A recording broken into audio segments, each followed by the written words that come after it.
The following program is rated TVMA. Viewer discretion is advised. Yeah. We in this bitch. Bah, bah, bah, bah.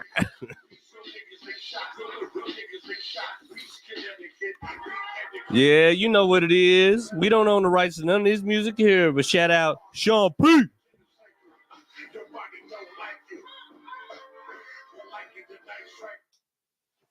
Aye. Enough of the bullshit. We in here, baby. Blur Minds Media, you know what it is. 5 Finger Fiasco. I'm your host, J Wall the Jerk, aka J Wall the Asshole. Riding with me, man. As always, my guy. We doing the stream. We going back to the originator of this shit, the streaming show right now. Ain't nobody in the stew but me, but coming in, always riding with me, my guy, Andrew Thompson.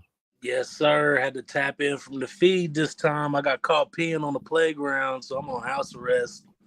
Damn. Man, I'm surprised that cop had to have binoculars. Right?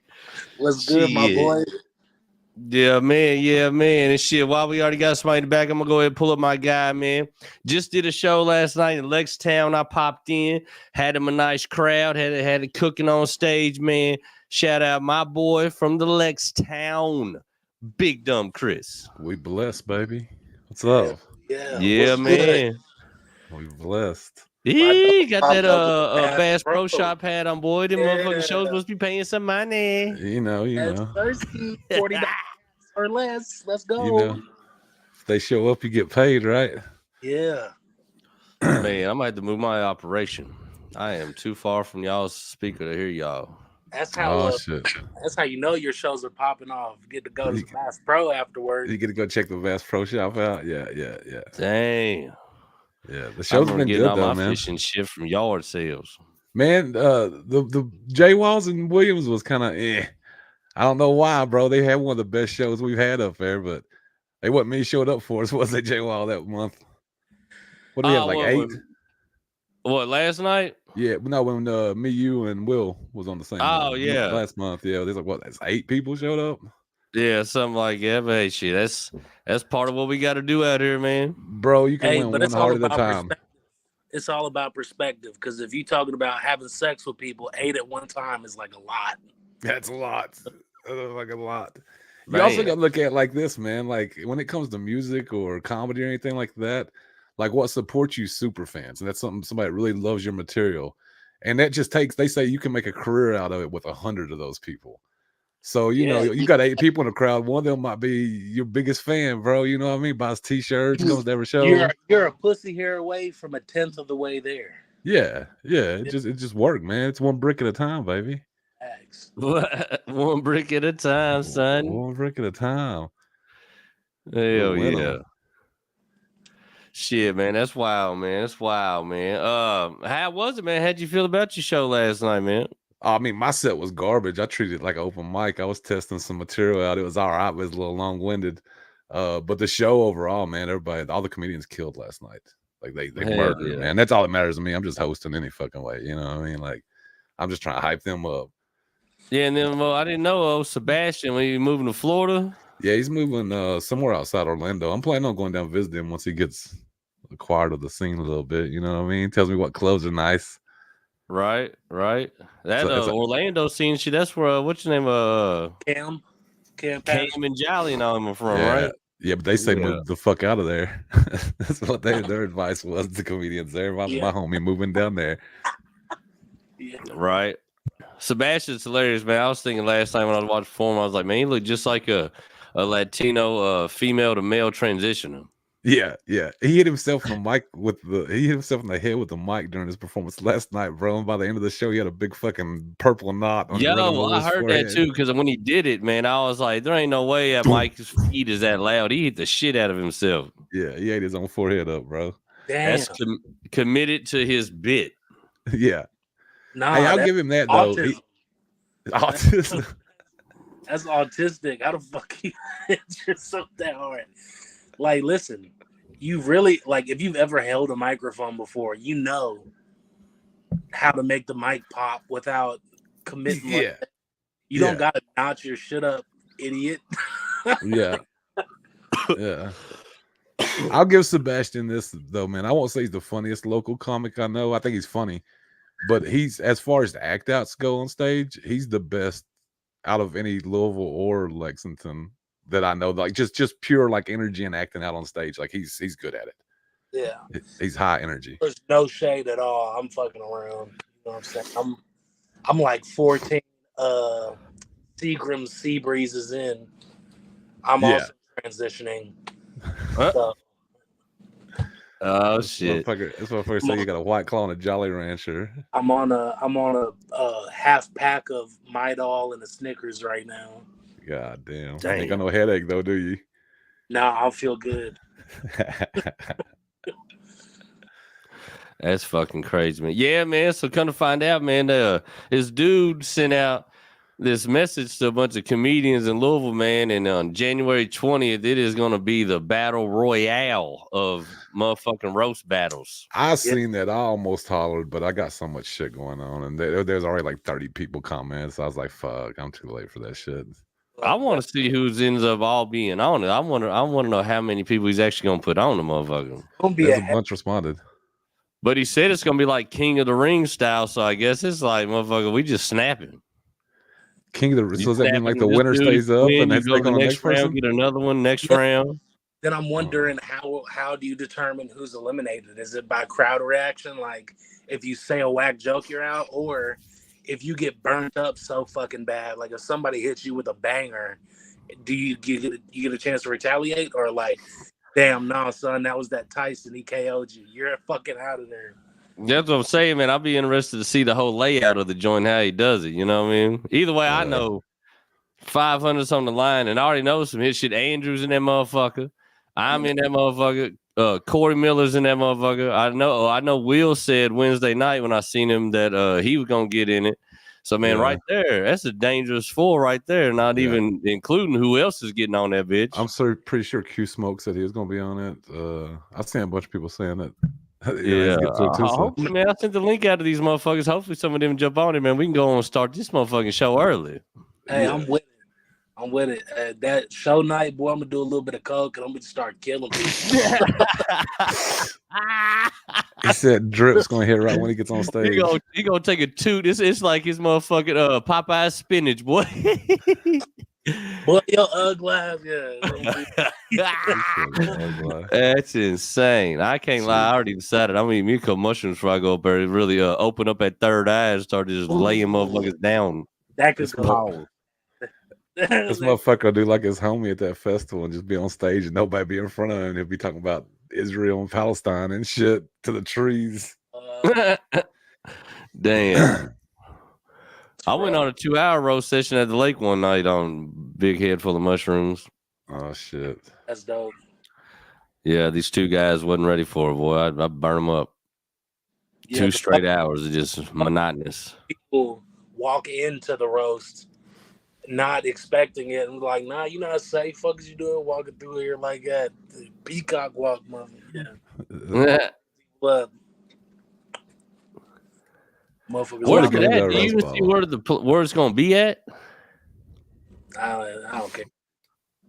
I didn't see what the venue was either, man. I don't know where it's gonna be at. Hopefully it's somewhere.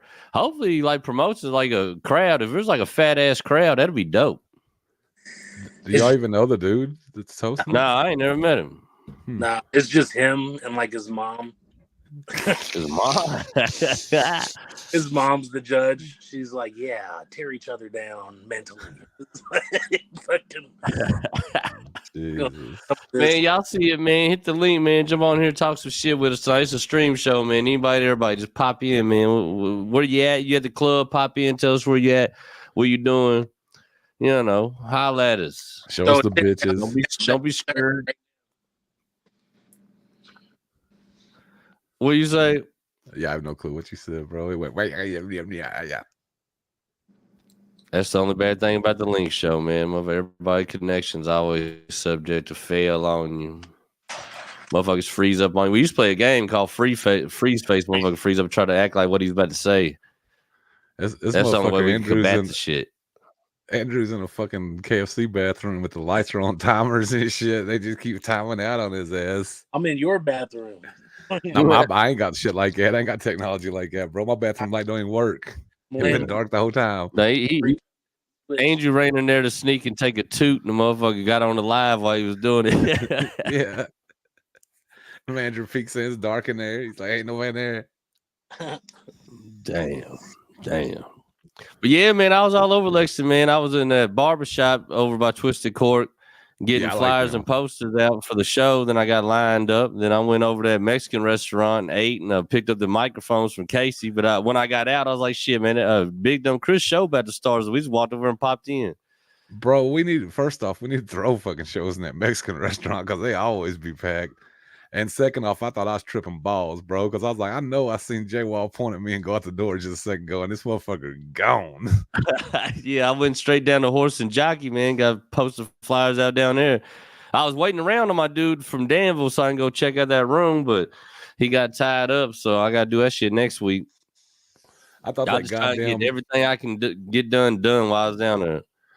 I thought that goddamn magician, comedian, hypnotist dude had hypnotized me or something, bro. Let me see you come in. I was like, what the fuck just happened, bro? I know I seen J Wall. Ain't nobody looks like J Wall. Yeah, I ain't gonna lie. When I seen dude's outfit and the makeup on, I was like, yeah, I'm gonna go and get down the street. Are you talking about the dude in the suit? Yeah. Yeah, Andy Troy out of New York, bro. They're different in New York. You know what I mean? I think he's a real vampire in Brooklyn, bro. Right. All I know is he walked in there at a Twisted Cork show with his eyeliner and everything done. I was like, nah, I'm gonna go split. that wasn't even the magician, bro. It's my headliner. He's actually pretty funny though. He's pretty funny, man. 30 years he had to be decently funny. You know what I'm saying? Nah, I'm just laughing. This motherfucker had a whole got his makeup done like he better go on a TV show. This motherfucker had the Twisted Cork. Yeah, bro. Even though I told him time and time again, I don't think he knew what he was coming to. Bro, I remember one time I went to Air Devils Inn and they were like, if y'all want, y'all can go ahead and leave. We're about to have a drag show. And I was like, at the Air Devils Inn? Yeah. Bro, I did a show there with, I don't know if you know him, with Cadillac Dundee, man. That was a dope ass show at Air Devils Inn, man. It was me, him, and Boombox Poets. And it was fat. What was the dude's name? Nice. Cadillac what? Cadillac Dundee. He's actually pretty decent, man. That's a hell of a name. That's like a wrestler name. Yeah, he mixed like heavy metal and rap type shit. He'd be doing shows in like Indonesia and shit. He'd be like, yeah, we're in Thailand this weekend. I'm like, God damn. I can do comedy in Thailand. I know the owner of a couple Bangkok Comedy Club. No, I know the owner of Bangkok Comedy Club. Oh, damn. Yeah. Yeah, anytime I'm over, I can go do a show at I'm probably gonna be the headliner, but I get a feature or something on it. I get more than I get around here over there. Hell yeah. And get my dick sucked for $10 after the show. What are they gonna pay you with 2 Muay Thai lessons and a new wife? Bob, baby, it's valuable over there. Damn, I've always wanted to go to one of those real Thai like Muay Thai gyms and watch them get down. I heard them motherfuckers in there be just going to war all day, every day.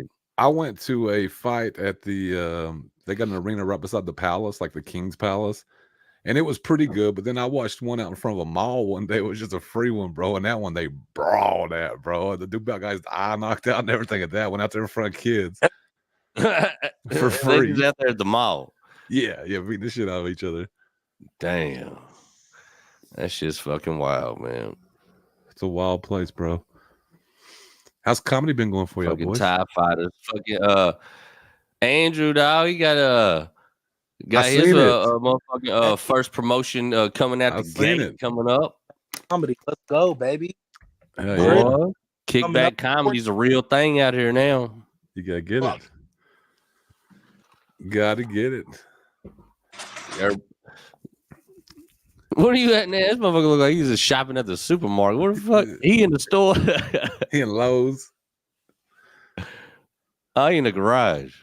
I'm looking for a sweater for Chris's hat. His wife told him he wants she wants some good pipe tonight, so he went to Lowe's. Getting a divorce. Fuck that. Are you really? Yeah. Damn, I didn't even know, bro. I don't keep up with people's lives. It's all good. Keep on. I'm gonna send her to you. Fuck up your life. Yeah, what I keep up with you motherfuckers' lives for? Bro, I ain't fucking when I'll fuck a bitch, but I ain't getting no chick, bro. There's no girlfriends for me for the next 4 or 5 years. Fuck these bitches, bro. So you get off probation? I'm just comedy focused, man. Fuck these bitches. Are you coming up, bro? Am I doing what? Coming up to Louisville on the 14th? For what's on the 14th? Your show? My first show. Come on. I mean, I'll try. I'll try, man. I'm my only problem with doing too much here lately is I'm going to New York for 5 days. I got 6 shows in New York, bro, and I'm saving like hell for it. So every day I can grind, it's a grind. But if it's raining or something that day, I might be able to come down. Hell yeah.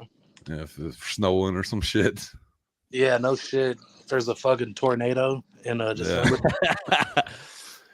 Yeah, I got so much shit coming up, dude. I got the 5 days in New York, and I'm trying to do Memphis in early January, 4 or 5 days down there.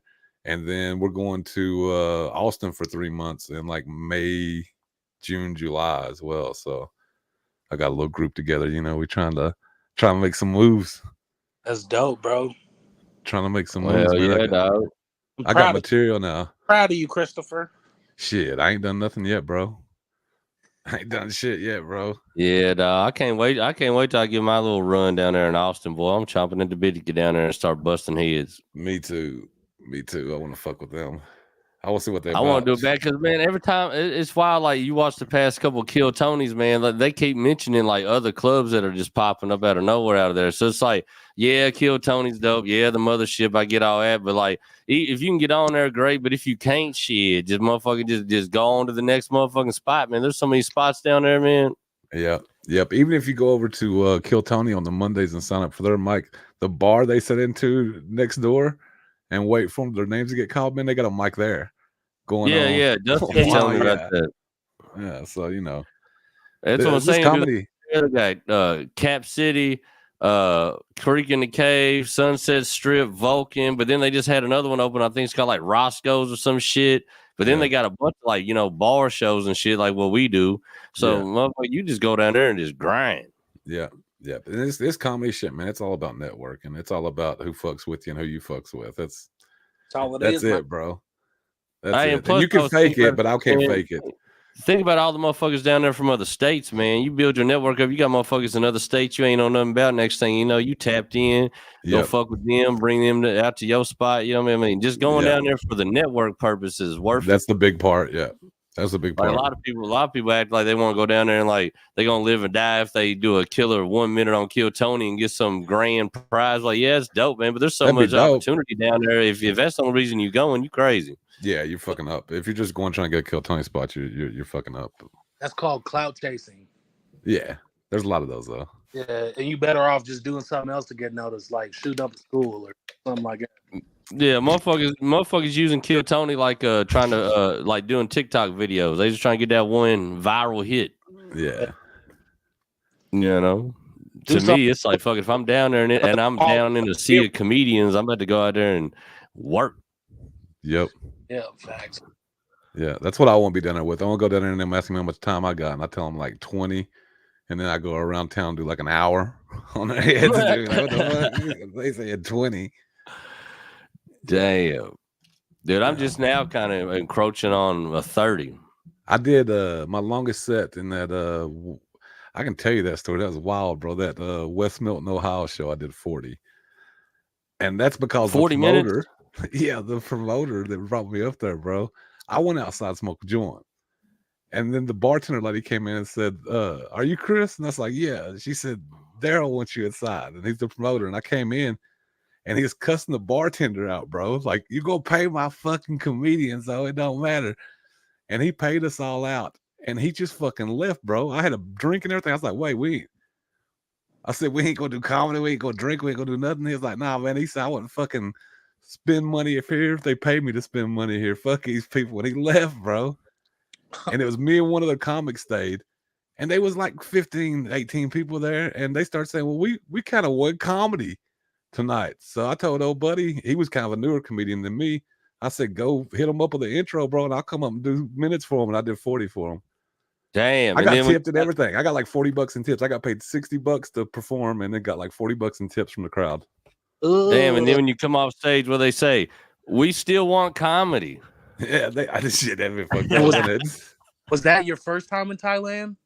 Yeah. I can't even talk about my first time. West Milton, man, I heard that. That's wild because a couple people done did that room. I think Rich and him was going down doing that room.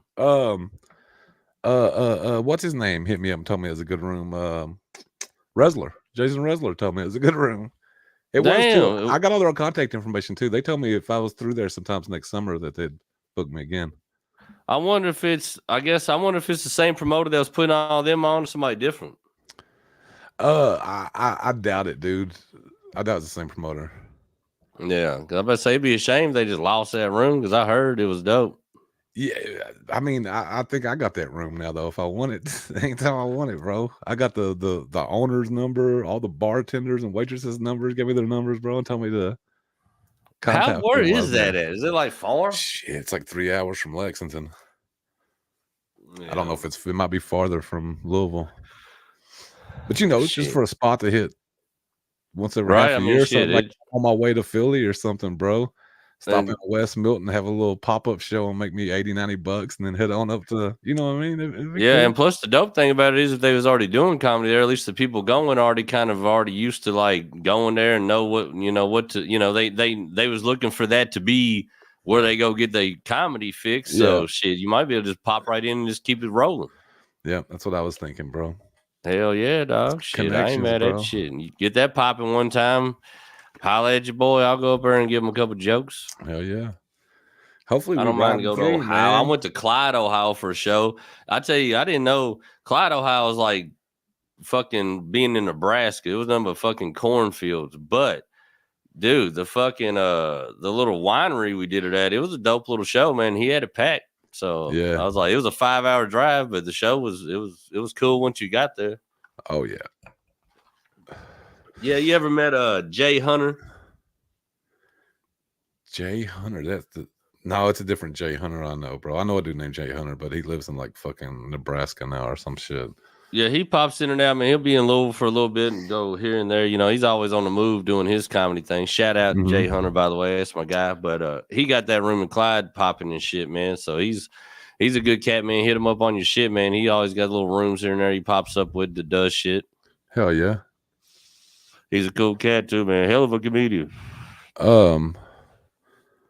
Forgot what I was gonna say, man. If I was in like, this ain't a jealousy statement, it might sound like it, but it's not. But if I was in like John Bass's position, I'd already be on the road with comedy. Because you gotta think, with him throwing those don't tell comedy shows, he should be able to get on any of those other don't tell comedy shows that are throughout the fucking country. They got like 135 of them or some shit. You know what I mean? So like he should be able to do a tour right now. Why is he not doing a tour right now? Man, you know what? I don't know if they do that or not, but if they don't, they should. That'd be a hell of an idea just to do like a don't tell tour, like do like a lineup of like 4 of the dopest motherfuckers you seen from different ones. Whoever you thought could hit, you can run them on a fucking loop and then grab 4 more that's dope, run them on a loop because, like you said, they got them every fucking where. Dude, don't tell tour that would be some shit for the dudes that are tapped in. I mean, I ain't never done a don't tell nothing, so that ain't gonna help me out. But that would be a good. I would do if I own Don't Tell, I would definitely do a tour. That's a good idea. I would just be hitting. I mean, I would figure it out. It would not even matter if they want to do it, dude. You just contact the other people throwing them. Be like, I throw the one in Lexington. I'm trying to do a tour, and then when y'all want to come to Lexington, you know what I mean? Yeah, likewise, try to hook y'all back through. So, like, I mean, I just don't. If I was in that position, I'd be doing comedy tours right now. I'd be touring the country. Well, I don't know the ins and outs of all that shit, but if I know either. John Bass the way I think I know him, he's probably done entertained that. I don't know if he's got anywhere with it. Yeah. But I'll give gets John a lot of Bass shows. that. John Bass is a hustler motherfucker. He knows how to get shit done and get shit going. So I would imagine he's thought about that or at least reached out to some of them. Yeah, he's done a lot of shit too. He's got a lot of shows out of the whole, you know what I mean? The whole everything he's doing. Not even just Don't Tell, like networking and all that shit. He's doing better than anybody else in Lexington that I know of. Well, Larry Starks probably just because he's fucking famous. But yeah, that's the thing. Like in Lexington, man, basically it's basically in Lexington, it's comedy off Broadway, Larry Starks, John Bass, and you. Nah, I ain't doing shit. But I mean, shit, you're putting on shows, you're getting fucking open mics and shit going on. You know, like y'all are like cultivating the scene. Well, you got to. I mean, like if there ain't no scene, you got to make the scene. You know. Yeah, if you ain't got no scene, where you gonna go do comedy at? So. That's like y'all popping off with a Twisted Cork. I mean, shit, that wasn't going on before you got it going on. I know they used to do shit, but then getting the open mics popping them up here and there, getting like whoever the dude is that runs the or is doing the fucking Two Keys Tavern shit. Yeah, I got him. Like all that shit, man. That's the thing. That's just like Louisville, man. It's just motherfuckers that just pop up and get a room here and a room. Next thing you know, you got 5 or 6 open mics a week, or 7 or 8 of them. You know what I mean? It's just you got to keep it growing. Yep, that's all they got to do, man. Yeah, I got buddy, the Two Keys one. He asked me about it, and I was like, bro, I said I just don't want to run another open mic. I said, but I'll put you in contact with the dude. Put him in contact. He had a mic.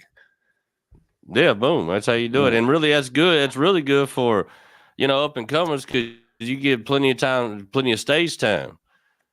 Yeah, you end up getting lists like you got 10, 15, 20 people on the list, and you can do a little something in between them, or you can do live reaction to what you just seen, crowd work. You know, I mean, you get all of it.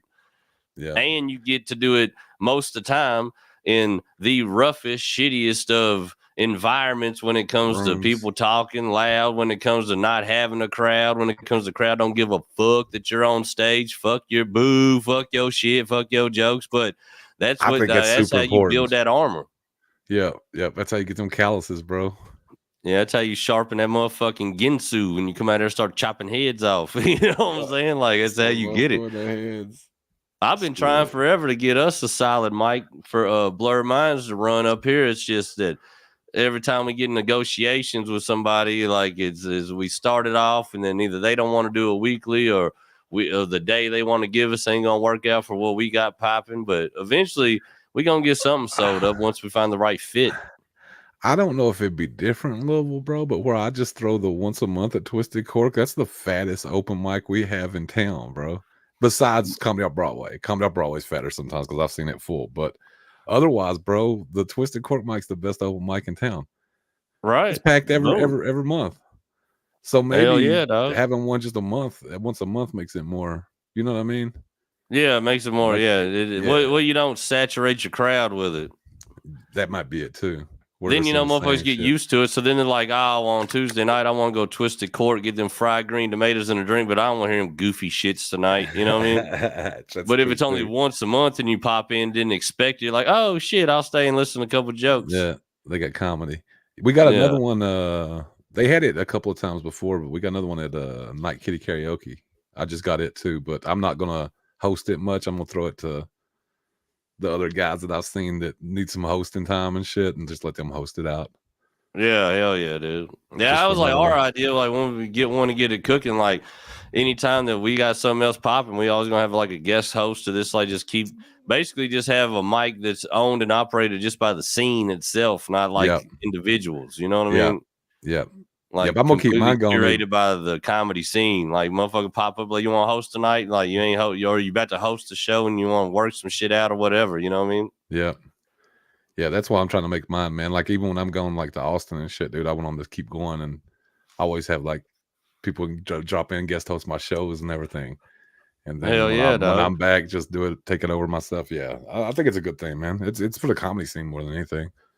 Yeah, I mean that's really what the open mics are for. Anybody doing open mic to like try to really get clout or money, you wasting your time with that shit. But if you just try and do it to give people opportunity to get up, and help the bar, maybe get some extra drinks sold, some extra food here and there. I mean, that's about the best you can do. But I mean, it ain't for the fancy or the this or the that. It's the gym. This is where we grinding at. It's the mic time, bro. That's where I'm gonna bring you my first inception of a joke with a whole lot of words that don't need to be in there. With probably not a lot of punchlines, might not even be a joke in it. I might just throw out a thought and just see what I think about it. But that's what those are for. You know what I mean? That's what they're for, man. It kills me the way some people talk about them too. Like I heard a lady talking about one other day, and she said that anybody that came into an open mic and ran off some of the crowd because their jokes were so bad didn't deserve to come back to the open mics. And I was like, hold the fuck on, lady. That's what, you know what I mean? I get that you don't want people running off the crowd, but if you're throwing out brand new jokes and they're anywhere on that line, you could run some people off. That just what can happen. Yeah. Well, too, I've seen stuff, and I get the point of like you always want to try to get some kind of audience while you're doing anything on stage. It's better to have more people than not, no matter what capacity of a show it is. But always people getting all butthurt and shit about people get up during sets in the mic and they leave and they don't stick to stage. Like, dude, everybody's up in their head about their own shit. Some people don't want to sit there and hear bombs because they feel like it's infectious. Some people don't heard the joke 4 or 5 times. Some people don't think it's funny, and some people is up in their head about what they're about to do, and they're nervous, and they don't give a fuck about.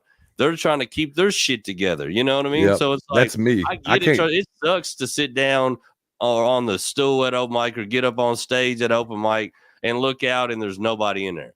Oh, it sucks. Yeah. But as part, and plus too, I mean, you could get booked on a show, drive a couple hours and walk on stage on a weekend and it look like that. And so you still got to figure out how to get up there and do something. Yeah. You know what I mean? So it's like, I don't, when you get a full house at an open mic and your jokes all land and it's great, that's beautiful. But at the same time, like, that ain't what you're there for. That's not what you're there for. You know, I mean, that's the perks of it. To me, you go through all the bullshit you go through at the open mic. So when you do a show, a real show, and it's got a crowd full of people, that's the easy shit. Yeah. You got a crowd full of people paid, ready to laugh, coming there for stand-up comedy and what it is, and they want this show, and you go up there and you give them your bits the way you know how to give it to them. I mean, that's the easiest it's going to be. But coming in there with a brand new thought in front of a bunch of jaded comedians that just want a fucking cheap beer and some fucking cheese fries, they don't give a fuck. Now, work in them rooms of fucking humble your ass for that big stage. Bro, it make you appreciate that crowd.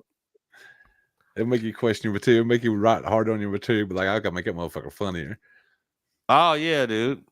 I went through a thought the other day, and I was just milling out thoughts and comparisons of shit. And these motherfuckers hated every word out of my mouth, and I just kept mowing right on through it, man. I was like, I don't give a fuck if you like it or not. Like, it ain't where it needs to be yet. This is what I'm doing. I'm laying it out to see your disdain, to figure out where I can interject funny shit, but I'm still gonna say that, like, the premise and the thought is always going to be what it is. Now I just got to church it up in a way to make it palatable for you. You know what I mean? I'll be honest with you, bro. There's about half the rooms in Louisville. I don't give a fuck if I make anybody in there laugh or not, bro. I ain't never gonna concern myself over making like a room full of woke comedians laugh. Not never. No, dude. I go into every room, every open mic the same. I'm going in there. I'm just trying to work my shit up. I'm just trying to get this shit off, put it in a different, like, maybe rearrange some shit, add a new tag here, this and that, see what I can do. So then when I bring it to a show, I got this motherfucker where I want it, or at least I know that I can do it on the show or not. Some shit I'll be doing at the open mic, and when I do a show, I won't even touch it because it ain't there yet. Ain't right, yeah. So that's what it's for, man. If you in there for anything else, you tripping. Oh yeah, I'm gonna give some people a key right here too, man. Because like at like 7 months in, bro, I've been working so fucking hard at comedy, and I couldn't get shit locally or in Louisville. I still can't get shit locally in Louisville, to be honest with you. But I'm like 14 months in now, and I've started looking around. And I see the comedians that actually fuck with me, and the ones that actually fuck with me are some of the funniest motherfuckers in both of the cities. That's one positive. And the second, man, when I look at anybody else that's 14 months in the comedy, I'm getting way more fucking opportunities and shows and out of town gigs and stuff than they are. So like, I guess really, man, if you're doing this shit, you don't really have to worry about if people fuck with you locally. If you're out there doing it and getting in front of people and trying to make it move, dude, people's gonna notice you somewhere. And Yeah, be like, well, oh, this motherfucker. man, I believe 100% in if you got something that you want to pursue, the more you just go head down and put in it, and the more you like water off a duck's back, you don't get the fuck the bullshit that's gonna come with it. Don't worry about it. Like, don't never let nothing break you.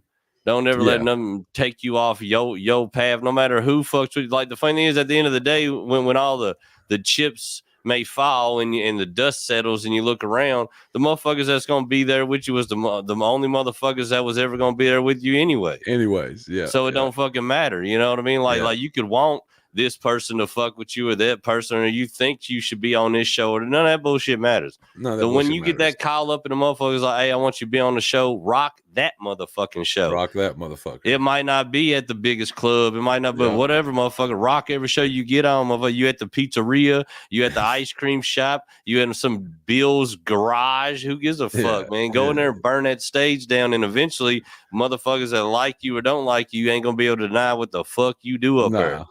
Nah, like I said, most of the people that you're probably worried about, like giving you kind of opportunities at the level we're at, if you actually get this shit popping and do your hardest, by the time they want to fuck with you, you won't need to fuck with them anyway, probably. You know what I mean? Like, yeah, it is what it is, man. That's my thing, man. You know, I look up, I see the flyers all the time and shit, and opportunities and people that get on club work and shit like that. My thing is, I don't give a fuck.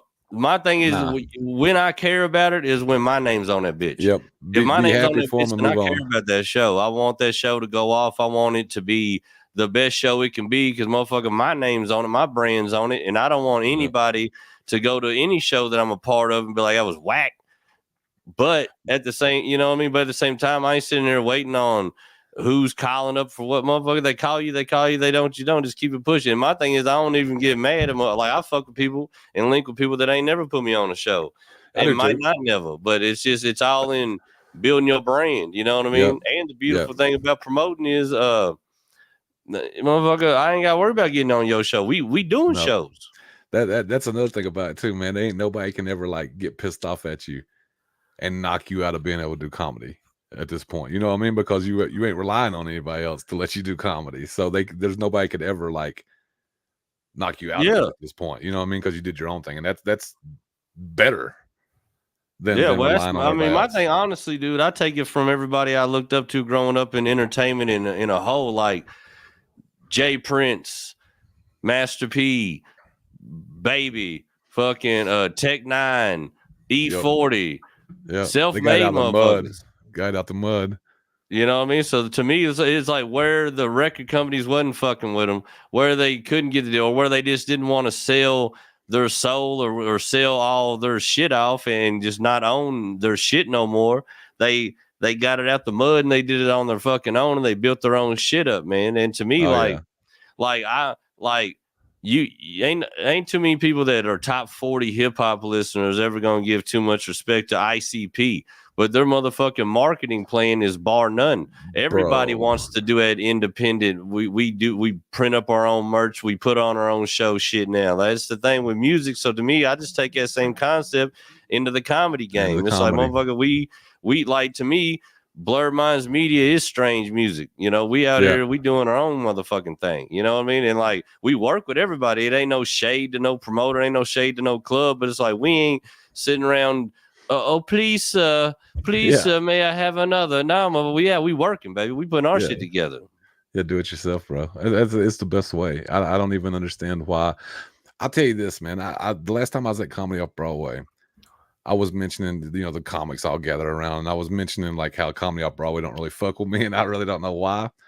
And one of the bigger comedians in Lexington, I ain't gonna say their names, said, "I tell you what," he said, "I'll take you over and we'll talk to Scott." And he said, "Just suck up to him a little bit, kiss his ass, and he'll start fucking with you." And I was like, "Bro, don't even fucking take me over." I said, "I ain't kissing nobody's ass for no fucking opportunities. I'll be nice to you and I'll be cool with you if we cool, but I'm not literally going out here and being like, You know what I mean? Like, Nah. I ain't sucking your dick to get a fucking show. Fuck you. I got shows. Yeah. And my thing is, if you the type of cat that wants to make me suck up to you for an opportunity, well, you ain't gonna get that out of me no way. Me either. That ain't, and bro. to me, I don't want to fuck with you. I don't give a fuck what gate you might be the keeper of. If I know that I got to go over here and kiss your ass for the opportunity, I ain't gonna do it. Now, if I can come to you, talk to you like a man, if you can see me off my work and my merit of what I do on stage and what I got cooking, and you want to fuck with that, then cool. But if you're like, it don't really matter what you do on stage, just fucking cater to my ego. Yep. Like, nah, I'm good, bro. Like, yeah, I'm good on that. And my thing is, I ain't never gonna come at nobody to bruise your ego any goddamn way, you know. So I ain't catering to it, but I ain't gonna come over here to just try to be nasty to you or nothing, you know. Nah, fuck it, bro. It ain't worth it. I said, man, I listen to Bruce Lee, man. I'm like water, man. I fuck with everybody, man. It ain't, you know, like, and there's some people that are my real day one gang homies, and some people just, you know, friendliest acquaintances. But I know that motherfucker. Yeah, I know him. Yeah, you know what I mean? And there's differences, but I mean, not everybody's gonna be, you can't just be A1 locked in with everybody. It ain't never gonna be the case. Nah, you can't. And I think that's an important thing in comedy, bro. I think because the way I look at it, if I ever go on the road, bro, there's why would I be putting people, why would I want to work with anybody that I wouldn't take on the road with me, that I couldn't stand on the road too? You know what I mean? Like, that I think is a funny motherfucker and cool. I got, you know, because you ain't going to. You're not gonna take. So I think just fuck with people, fuck with you in comedy. You'll be fine. Yeah, that's exactly the way I move, man. I just fuck with those who fuck with me, man. You know. Yeah, you'll be fine, bro. Because the way I look at it, if I multiply, like if I pick up as many opportunities if I have in the first year and the second year, and then pick up as many in the third year as I did in the first year and the fourth year and the fifth year, bro, I'll have. You know what I mean? You'll be able to go on tour at that point. So like. Yeah. Just keep doing you. Work on your comedy. Keep doing you. Well, see, and that's the beautiful thing about us, man. No matter what we've done so far, no matter where we feel like we are, have been, or could be, X, Y, and Z, man, we ain't even scratched the surface of this shit. We are a year and some months in. Babies, bro. Like, we ain't even fucked with shit, man. You know, and the wild thing is, I think we've got to pop in a lot more than a lot of people would have in a year or so. But at the same time, it's like, dude, it's a year in and we've we, you know, I mean, I'm all gas head down to the finish line, but at the same time, it's like, dude, like, you just sit back and look at it, man. It's like, we ain't in no bad position at all for a year and a couple months in. Nah, bro. Like, you don't know how many like comedians I've had tell me that's been like 10, 15, 20 year comedians. Like, when I tell them I'm like a year in, they're like, that's crazy. I thought you was like 3 or 4 years into this shit. They said you got so many other things that takes some people so long to get. Yeah, man, you know, and I think too, it's just all on. My thing is too, like, what do you want out of it? You know, do you want to do comedy just because you want to be an actor, be famous? Well, that's going to take you one route. Do you want to be a comedian just for, I mean, you know, like, what do you want to do? You want to be a comedian that's doing fucking more podcast shit than comedy shit? You know, do you want to be more of a TikTok dude? You know, I mean, there's a realm for that. You know what I mean? It's like, yeah, you know, so to me, the only thing I want to do is be a stand-up comedian. That's me too, bro. Like my main goal, and like I've got loftier goals than the main one, but the main one's just to be a road dog comic, bro. Just to be able to make enough money at one gig to make it to the next gig, bro, and travel around the countries. Like that's where I want to be. That's me. That's the dream, man. You know, and of course, anything extra that comes with it or ideals that come along the way that you can add to it and whatever. Yeah, but like, to me, if every weekend I'm somewhere doing comedy and somebody's putting enough financial greenbacks in my pocket just to make it to where I can fucking live my life and take care of my business. And I ain't talking about no extravagance, just pay some bills, put some food, some gas in the car, some cigarettes or something, you know what I mean? The necessities, then you can't tell me I'm not already a success, living my dream, you know. But you know, obviously ain't nobody gonna stare a gift horse in the mouth, you know. I mean, you know, you go to the clubs, if you can get a theater opportunity or a bigger opportunity, you're gonna take it. But the thing is, if I'm just doing clubs and they're selling out enough tickets because I'm, you know, people like my shit enough to sell tickets at the clubs, the motherfucker, that's a beautiful life. Has anybody asked you to do a show so far away yet that you tell them you got to get paid for it? They go have to charge a door or something like that, or have you accepted them all? Because I hit one the other day that I told I'd have to get paid for that show. I had one that I didn't tell them I had to get paid more than what they were paying me, but they were paying me so little that at the time I didn't really have enough money just in gas to get down there and do it. Yeah.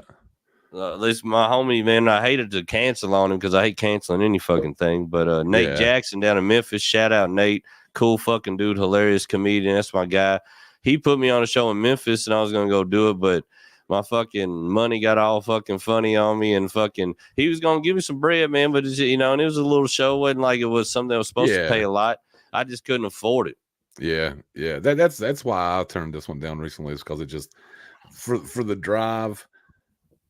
And they wanted it for free, bro. And I was like, I can't drive that far, bro, for free. Y'all gonna have to, like, you know what I mean? If I was just wanting to go there or something, it'd be one thing, but nah, especially not with New York and shit coming up, because that's not paying. But I tell you, the only beautiful thing, real deal, which obviously, you know, with look, like if you live it like me, paycheck to paycheck, it's hard to see down the road. But with us being comedians, every one of us is our own individual fucking corporation, our own CEO. So really, I mean, it sucks to go to do a free show, but shit, you can write that gas off on your taxes. That's true. That's true. You know what I mean? So if it costs you $100, even though you didn't make shit on the show, you can write that $100 right off that tank, because that's a business expense, because you had to move your business to that state to do it. I don't think you can do that though unless you LLC yourself, which ain't that much though. I mean, it's like $100, $200. Well, that's what I'm saying. I mean, like you have to do the legal shit to do it, but at the end of the day, like every comedian, every entertainer should do that, because motherfucker, if I gotta jump in this car and go, you know, maintenance on the car, gas, outfits, some shoes if you need some new pair of kicks to get on stage with, man. If you all you gotta do is just all that. LLC your brand, dude, and at least you get. I mean, like I said, it's hard to think about it. Like, damn, I ain't got money for this gas tank now. You know what I mean? So obviously that's an issue. But if you can just make it there and back, at least you can get that money back. It's true. It's true. You know what I mean? That's what I did. Shit, that's what everything I do runs through Blur Minds Media. I didn't even think about it. I need to. I'll probably LLC myself this year. Probably for certain, because I can write every bit of that off, dude. All my travel for the comedy off. Smart. Yeah, because that's the thing. I mean, that is you're an entrepreneur. It's your brand, your business is the comedy stylings of Big Dumb Chris. Yeah, you know what I'm saying? That's what you selling. Well, I've got Looser Lips Comedy too, so I'll probably just LLC that. What you say you got coming? I got Looser Lips Comedy. Oh yeah. I got that Looser Lips Comedy, so I'll probably just LLC that and be under it. That way I can, if it ever makes money, it can pay me out of it, and you can keep money in the company for later and get out taxes later on, dude. If you keep it for like 10 years or something to come, there's some tricks there, bro. I don't know. I'll figure it out. There's later. all kind of ways to play with the matrix. Got to talk to Donald. What else, Trump man? You watching Matt Rife? I have not watched the Matt Rife. I'm gonna be completely honest with you. As far as the comedy, I'm not a huge fan of Matt Rife, but as a person, bro, I got mad respect for him after the joke went south and he responded with the special ed helmets. Like that's mad respectful, dude, because like that's one of the reasons I like Chappelle so much, is because he stands up for comedy, and Matt Rife stood up for comedy too, bro. And anybody will do that, like, mad respect, bro. Mad fuck apologize to these bitches. Oh yeah, dude. And that's the thing, man. Like, I was watching this like roundtable discussion. It was Marlon Wayans, Tom Segura, Jess Hilarious, and Matt Rife. And they were sitting there talking about it, and they were like, you know, like on the internet and like out in people's like jobs and talking day to day, you think it's cancel shit's real. They were like, but dude, and them fucking crowds and shit, when we go do that shit ain't real. He's like, them motherfuckers want them jokes. They want you to talk about the hard shit. They laugh. He's like, dude, we be out of a job. We ain't touring selling out arenas if they ain't. You know what I mean? Yeah. So it's like that shit's bullshit. You know what I mean? And plus, I love Matt Rife being a young cat. Good looking. Oh, his hustle's mad. But when he does it, he's still he don't do jokes like cute girl jokes, like Barbie jokes. Like he's doing stand-up comedy. That's his crowd work, because his specials is jokes. Yeah, but you know what I mean? Like he's actually doing stand-up comedy, and like I said, he's doing shit that like people would be like, you can't say that, and he's combating it. It's just nice to see a cat from like kind of like the fringe of that generation but holding it down for what we really do. You know what I mean? Because it'd be a lot easier for him to be like, "Oh, I apologize. I'm sorry. I didn't mean it," or have like social political stances in his fucking comedy material that would point him toward one way or another. But that's the thing, man. I think anybody does comedy that's hard one way or another on anything is like missing out, because it's like, dude, we're supposed to be the ones who poked the bear on all of it, man. Like that's our fucking job. Yeah. Like we're supposed to be able to like make fun of shit that like you're not supposed to. Like and the thing is, everybody wants to make it like you're picking or you're coming from a hatred spot. Like, no, dude, I'm making light of a fucked up scenario. Bro, you know what's the most fucked up thing? These people that are like woke and they got all these rules of what you can and can't say. They're the most judgmental, hateful motherfuckers out there. Like, why would you even want to be like those people? Like, I don't judge or hate anybody based on their beliefs or any of that shit, bro. But they hate every fucking thing. And the trip is, to me, man, they in one ear they want to push equality, and then in the next ear they're like, well, you could only be equal if you believe and say exactly what we do. But like, well, how the fuck is that equality? Bro, I walked out on what's her name? Annam? Yeah. Is it Annam? I walked out on Annam talking bad about white males one day, and I'm like, hey, ain't you the one always preaching that people should be treated better and shit like that, and you out here trying to be exclusatory? You know what I mean? Like, what the fuck is that? That don't even make sense. Well, you know what's funny to me? The wild thing is, like, in people's brains and the way we've all grew up with these lines of separatism, no matter what stance you say and whatever flag you're waving, like, at the end of the day, everybody's got some kind of bigoted mind about something. Like, because that's the thing, like you can't even escape. You're pushing for equality, but you can't still treat people equal. You know what I mean? So it's like, you can't even escape it from yourself, and you're the ones pushing it down everybody's fucking throat. But the thing, that kills me, man. It's the ones that like go the hardest on these issues that it seems to me like they're what's the word for it? It's not two-faced. It's contradictory though. Like they're doing the shit that they're saying that people shouldn't be doing. Most of them, it just blows me away. And the people that don't push it that hard, they're some of the most equality type people that I've met, bro. Like me, I'm a equal employer as it comes, bro. If it's coming to talk to me or be cool with me or whatever, bro. And I get people looking at me like I'm the discriminatory one. You know what I mean? Acting like I'm pushing for some type of shit or something. I'm like, I'm just chilling, bro. I ain't even in it. Well, that's always the funniest to me. Like, just speaking your mind and saying shit for how you've seen it. Now, depending on what you're saying and how you view it, everybody wants to put you in a camp. Yeah. It's like, dude, I'm not on anybody's camp. I ain't nothing. This is the way I see this issue. And they're like, well, that sounds like a liberal take. That sounds like a conservative take. Like, it might sound like that to you, but what it is just the way I fucking see it, bro. Like, I ain't claiming none of them motherfuckers and none of them sides of shit. I'm just saying, I'm looking at this scenario, and when it goes through my fucked up noodle and comes out of my mouth, this is how I seen it. You know what I mean? Yeah. I ain't saying that because of how motherfucker voted. I don't vote, motherfucker. So A1, you ain't putting my name on nobody. It ain't me, bro. You ain't never gonna see me with them goofy ass stickers on. I've got told several times that people thought I was a conservative comedian, and I don't even get that, bro. I ain't never talked politics, none of that shit, bro. I don't know about it. I fucking don't know about politics, bro. Fucking all them little bastards.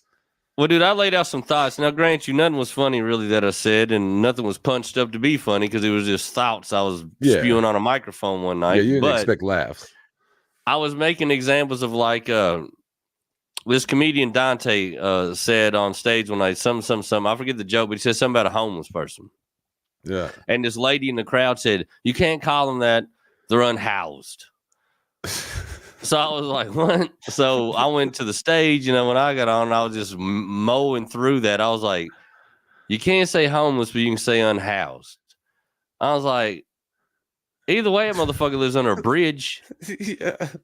So you didn't fix shit. You changed the verbiage, but the motherfucker's still like burning trash to stay warm right now. So he still is on the street unhoused, homeless, whatever what is changing it change this man's scenario of living under the viaduct bridge. Yeah. Well, you know what I'm saying? What changes the fact that every time I walk past he's gonna want a cigarette and a loose dollar? Nothing. It's virtue signaling, bro. They want to feel yeah, good but about you know, saying like something, I'm but they trying don't to want to do make shit. sense of that shit on stage, and these motherfuckers are looking at me mortified, and I'm just laughing. I was like, so you can't call motherfucker fat no more. You got to call them people of size. I was like, but if you call them people of size and they still keep eating little Debbie's at an alarming rate, they're gonna lose their foot either way. Yeah. So what did you fix? You didn't fix shit. And Bro, then this is the one that really fucked him up. I said, my whole life, it has been nuts, crazy as fuck. When you hear somebody say colored people, you're always like, Jesus Christ. Bro, that's the most racist shit I've ever heard, except for African American. If I hear a white it's like person Jesus call them Christ, grand wizard. Fucking what meeting did you just fucking come from? How many crosses have you burned? What the fuck? Why would you say that? Then they want to come to me and tell me. Then they want to come to me and say, I'm progressive. We say people of color. I said, it's the same thing. It's my black homies for life. It's the same exact thing. You know what I mean? So I was like, how about you don't say it either way? Yeah. First of all, I was like, but okay, it's crazy as fuck to say colored people. Then you say people of color. Does that change any fucking thing in the grand scape of the world and lives and everything else going on? And in reality, you get right down to the basics of it. All of it's just separatism. We're all just, you know what I mean? That's what I mean. That was my whole point. And the wildest thing is saying it to people. They're looking at me like, how dare you? The funny thing is, like, I'm using your specific terms and just trying to make sense of why you want me to say this shit. Yeah. And none of you can seem to give me an answer. Yeah. You know what I mean? Then I closed with like a joke about my dick, and everybody started laughing. I was like, "See, there you go." When it comes to fucking actually trying to get down to the bottom of some fucking real shit, you motherfuckers are scared to death. That's the one thing that I am glad I'm from Lexington over Louisville for, man. It's because at least our open mic scene, you can basically get. Well, I mean, you can in Louisville too, get up there and bust anything you want, but you don't get judged for it going off stage in Lexington. You know what I mean? They're just like, okay. Well, what I noticed is like the bar shows are the bar shows. So usually bars just inhabit the people of the scene that like to go to that bar. Yeah. So it just is what it is. Those bars that led us through comedy just happen to have that type of scene. But that's true. The club shows ain't like that. The open mics is LCC and Caravan. You can say what you want. Yep, they're dope. And really, it's just all pure off of funny. Like you can say what you want in other rooms too. And sometimes you get a laugh, sometimes you won't. But the thing about it is, like, going in there, there's a high end a group think. So if your joke goes against that group think, you already know that you're probably not going to get the response that you're looking for, unless you're looking just to piss them off. You know what I mean? I think. But I ain't never scared to do them jokes in front of them, because every now and then you might make them laugh at it. You might make them laugh at themselves a little bit, And my thing is, I ain't mad at motherfuckers for thinking, because a lot of people think and feel this way off of just fucking blind following people. But at the end of the day, they're blind following, thinking that they're doing the right shit, the status quo. This is what everybody says, so this is what I need to do, and then I'll be a good person if I do this thing.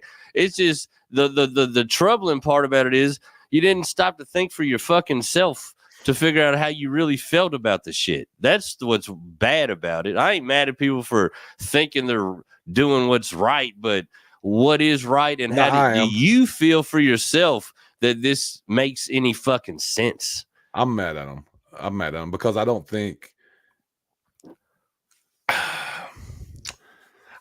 you should be a comedian judging another comedian's material to the fact that you're putting ideals and beliefs on that comedian just because of the material. Because when you're on stage, I'm not on stage representing all my fucking thoughts and feelings and how I feel on the world. I'm fucking making people laugh. I'm not. And you know what? No, you're right there. When I'm just talking about not comedy. I'm just talking about people and this thing. Yeah, I'm not mad at I see why they do it. But no, when it comes to comedians, I don't give a fuck if it was the worst, most offensive shit I could ever said on stage. For you to try to pick apart my art is crazy to me. Or if I got to explain to a comedian anything I said, even in conversation, fucking around at the hang, whatever. If I say something and then you get weird and I say it, if I have to say out of my lips, it's a joke. A joke? Yeah, I have no respect for that person. That's what I'm saying. I can't. Well, it ain't that I don't got to respect you as a human being, but as a comedian, I can't look at you as a comedian anymore because I had to explain to a comedian that I was telling a joke. Mm-hmm. That's crazy to me. Yeah, I have zero respect for those comedians that'll judge another comedian for material, especially if it's new material, especially if it's just like you're just fucking trying to work some shit out. Yeah. And my thing is, everybody's sense of humor is different. Not every comedian that you hear is going to make you laugh, maybe ever. It is. But if they make the crowd laugh, then obviously that comedy's doing something. Yep. That's why I just posted that the other day. It ain't us. I can't say if you're funny, Jay Wall. I can't say you're funny or you're not funny. I can't say it. As another comedian, there's no way I could say that. Yeah, it's because on I don't know. I know what's funny to me. You're funny to me, Jay Wall. Appreciate it. You know, if you're funny, the crowd's gonna laugh at you. That's it. That's the arbiter right there, bro. That's what I love about the art. You can talk all you want about whatever you want, big yourself up. You did whatever X, Y, and Z. None of that shit matters when you get on that stage. That crowd gonna tell you that night. Right there, what time it is, Jack, and that's the bottom line. Yeah, it don't matter. Right there. That's it, right? You know what I mean? If you're hitting clubs, so that's what I love about it. It's like it don't. You could say the most fly shit to me you want to about yourself and your sets. I don't give a fuck because I know you had to grab that microphone. So when you grab that microphone, then we gonna see. And the thing is, it ain't even that you got me in stitches, like you said, laughing. I might not laugh at nothing you said, but if that crowd is fucking roaring. You're funny. What the fuck you gonna say? Funny. Yeah, what are you gonna say? I didn't make you motherfuckers do that. You know what I mean? Like as far as I like they didn't have a light behind me, applause. Yeah. Flaving their hairs and their fucking shirts in the air like David Banner. These jokes provoke that emotion. You know what I mean? Like so. You know what I mean? So yeah, I agree. You can't say whoever's funny or not funny. Can't do it. There's plenty of motherfuckers selling out arenas that I wouldn't give you. I wouldn't go to a free show. Yep, me too. But they selling out arenas. Yeah, they're doing something right. So people love them motherfuckers. Them fucking crowds are fucking crying at them, dude. That's just like music. Like I've always felt the same way about music. Motherfuckers want to argue music and shit. Like you can argue your taste and you got favorite band. Everybody's got a band they like, don't like. But if you talking about the top bands that sell out arenas, tours, and crazy shit, then you wasting your time because motherfucker, it don't matter if you like them. You can't say the Rolling Stones. It don't seem like you just stopped them from doing a world tour. Nah, because you don't like them. You know what I'm saying? It's art. It's all subjective. It's all to provoke the emotion. Yep. If my jokes provoke the emotion of laughter in you more times than it don't, then I did my fucking job. He was funny at night, bro. That's all that matters. Yeah, that's what's funny too, though. And what you said right there, though, is all of it. That night, yeah, because you could eat shit another night, bro. I told you I got booed off stage just like 4 months ago. I had never got booed off stage, and I went in with comfortable material and got booed, bro. I was like, oh shit, dude. I've done fucking throughout a whole night of running and gunning and doing multiple shows and mics and shit. I've done fucking bombed, did all right, bombed, killed a little bit, bombed through the one fucking week. I've done the same night in Louisville, bro. I went to one place and ate shit and go to another place and fucking blow the roof off. And like, what the hell? I've done that too. I've done the 3 mic tango a couple of times. And like the first mic, it was horrible. Second mic, it was all right. The third mic, I smashed them. But, you know, like I figured it out by then. You know what I mean? Like I figured out where they wasn't laughing at that shit or they laughed at this. So let's, figure that out. You know, that's what I love about the shit. You're always...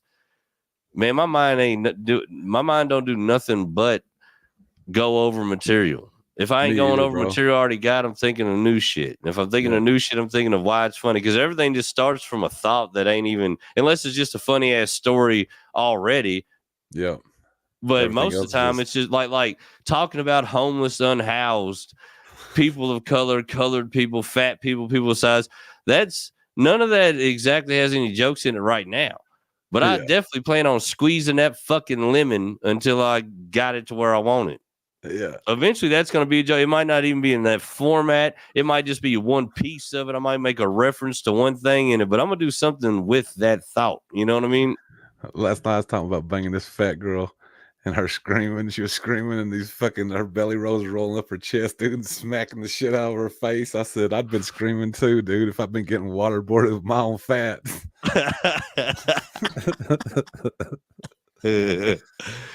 Oh, shit. I tell you, I forget the damn tag now, man, but Sebastian had a joke that was damn good, and he just had like 2 sentences of explaining it in the front that he didn't need. But when he got to the joke, it was funny. I forget what the fuck it was, though. It don't matter. Who am I? But I was just thinking about that, man. I remember it was solid as fuck, but it was like the setup was just like nobody gives a shit about these 2 sentences. But when he got to it, it was like, yeah, it was some shit. Yeah. Yeah, just need to get to it quicker. Usually when I think about it, I'll give comedians those notes. Some of them use them, some of them don't. I don't care. The funny thing is I never give people notes too much unless for some reason they ask me. But I always think about shit. You know what I mean? When I hear it. I always just give them to them. Usually I like pop at my phone, and when they get off stage, I'll be like, look, I thought of this while you was right on, doing it on stage that you could say this or not say this, but after that, fuck them. Yeah. They can use them, they can not. It's just my thought on it. I always think at open mics, like sometimes, like if I got something for somebody, I'll give it to them. But I always feel like people think like I think, and that's probably not true though. Most time with me, it's like I'll take a tag from somebody that got one, but it's like, dude, if you heard me say it here at High Horse, or dude, that like I might take your tag, but I ain't even got that. I ain't really even got that figured out yet. You know what I mean? Like what you heard, like I ain't punched it up to where. I really wanted you to fuck with it anyways. You know what I mean? Yeah. I think you should at least take their advice too. I listen to everybody, and some people shit I like think like you ever been in the room with Kevin White? I don't know who that is. From Chicago. He's here in Louisville now, of course, but I ain't met hardly anybody in Louisville, dude. Jason Resler, Jamie Oatley, just a few of them, dude. And Jason's from fucking Cincinnati. Yeah, he's from Cincy. He don't even live here. Yeah, no. But fucking anyway, so Kevin White, man, I was doing this these Christmas bits, man. It was like real arm heavy, you know what I mean? So fucking he was telling me, he's like, man, you got to fuck the crowd more on that. Like when they start laughing, be like, man, y'all petty for that, or like talk to them a little bit, like interact with them, like, man, yeah, I can't believe y'all laughing at that shit, you know what I mean? Shit like that, and I was thinking about, I was like, I like that, like kind of like play with them a little bit with it, So I started trying to kind of fuck with that. And then he gave me a hell of an idea, man, for like a series of jokes I want to start. Like none of this shit's even written yet or nothing. But he said you should do some shit, man, going through your bit about like start off with like how you lost your arm, but like through the bit, give them like a whole nother reason. Like, what I mean? Like always give them a different reason. Like, so that's like the Joker. Almost like, do you see Hot Tub Time Machine, the first one? Yeah. You know how you kept thinking you knew the dude lost his arm, but it wasn't? Yeah. Almost like that kind of, but not that. But you know what I mean? Yeah. Almost kind of like that through a bit. You know what I mean? Like changing the story up or something, or like, whatever. You know what I mean? So I'm about to start really kind of trying to play with that. I see what you're saying. Like you could be talking about the time you was chainsawing a tree down, and it makes the audience think that's when you lost your arm, but then you just ended somebody else, and then you do it later on in the fucking bit. Yeah, that would be cool, dude. That would be funny. Something kind of like, but like I said, now that like I gotta really stay hard on it not being the Hot Tub Time Machine thing, but kind of that concept, I guess. You know what I mean? Yeah. And the end that you could tell them the truth. You could be like, y'all really want to know how I lost this arm? You'd be like, I was born with it, you dumb motherfuckers, or so. You know what I mean? Like you could, I don't know. Yeah, that's what I'm saying. Like I don't even have a joke for it or nothing. Just the idea of running out a whole set, because it'd be like different jokes that ain't got nothing to do with it. In between here, and then pow, hit them with this happened or that. You know what I mean? Like I don't know how I'm gonna do it really yet, but like I said, that's an idea. I got. It's not like I'm anti tags or thoughts on shit. It's just that sometimes when people give it to me, I'm like, dude, I don't even know what I'm doing with it yet. You know, like I feel like you're giving me a tag on this joke, like that joke is there. Like I'll probably never say it like that again anyways. You know what I mean? Yeah, exactly what you're saying. And I've only of course, one there's tag always ever. the tag that you hear and you're like, I would never say that in my life. I've only took one tag ever, and it was from James Kobe, and he just gave me a third thing for something where I was saying it's this, and this, and he gave me a third thing that was stronger than my third, and I was like, yeah, I like that better. So it's like 3 words, but still, that joke goes harder because he gave me that tag. So I'm always open to. I'm always going to listen to you if you come up to me and say, I got this advice for you. I'm always going to listen. Now, whether I use it or not, same as other comics, man. I don't care when I give somebody a note if they use it. I don't give a fuck if you use it or not, but this was my thought on it. Yeah. I ain't going to get mad if you don't use it or no crazy shit. I just like. Well, I think it's important to collaborate. I think all your big comedians has a group of comedians that shoot ideals off of, and like that will say something when they come off stage, like, this made me think of this. You know what I mean? You'd be like, oh, yeah, that's, you know what I mean? I think your material gets better if you work with other comedians. Right. Whether you I do too, man. I'm always like that. That's the fucking really the one of the many beautiful things of having Tim Northern at the fucking studio 2 or 3 times a week. Yeah, you got a strong one, bro. Every time I got an idea for a joke, like in conversation, I'll just slip it in on him and I'll just look at him. And if he starts laughing or something, like, all right, cool. If you don't laugh, I'm like, all right, fuck. Yeah, you got a good one, bro. Like, I ain't got nobody as strong as Tim in my immediate friend group that I shoot ideals off of and stuff. But I've got some good ones though, as far as like they're hustlers. Well, the thing is, I don't even think it's got to be the name of Tim Northern to do it, but just doing it off of a comedian that doing it off a comedian that like does his thing on stage. Mm-hmm. Like, that's what I was saying. It's just his brain's what I'm saying. That strong of a comedian, brain wise, bro, to have somebody to shoot off of. Tim Northern's, he's a bad man. Hey, it's a problem too, though, man, because that motherfucker's complex. So he is, I'll bro. I'll give him a goofy dick joke, and he'll like have me breaking down the whys and why nots of it. I'm like, it's just a joke about ball veins. Like, what are we talking about? That's one of the things that I'm so in awe about his comedy is a lot of his concepts are like really complex, but he still has the ability to make the crowd understand his complex thought, and that's fucking hard, bro. Like that's a trick to be able to. I'll tell you what, I've never seen anybody other than him be able to take a crowd and completely deflate the room, have them all confused, side-eyeing the stage like, what the fuck is this? Like, why is this guy up here saying this stuff to us? And then out of fucking nowhere, smack them with some shit and bring them right back to life. I've never I'm talking about like everybody else I've seen get them to this point. You've lost them. We're gonna call this a bomb. That was as bad as it could get. I mean, you're done for tonight. For that set, that was not it. And I've seen him motherfucker get him right to that brink, and then pow, turn it on him like it ain't shit. And it's weird to me because it's so uncomfortable for comedians to watch it because we're like, oh shit, you know what I mean? And he's always got this shit-eating smirk on his face, like he knows he knows what he's doing to these poor people in his crowd. He knows they hate it, and he's getting his rocks off first.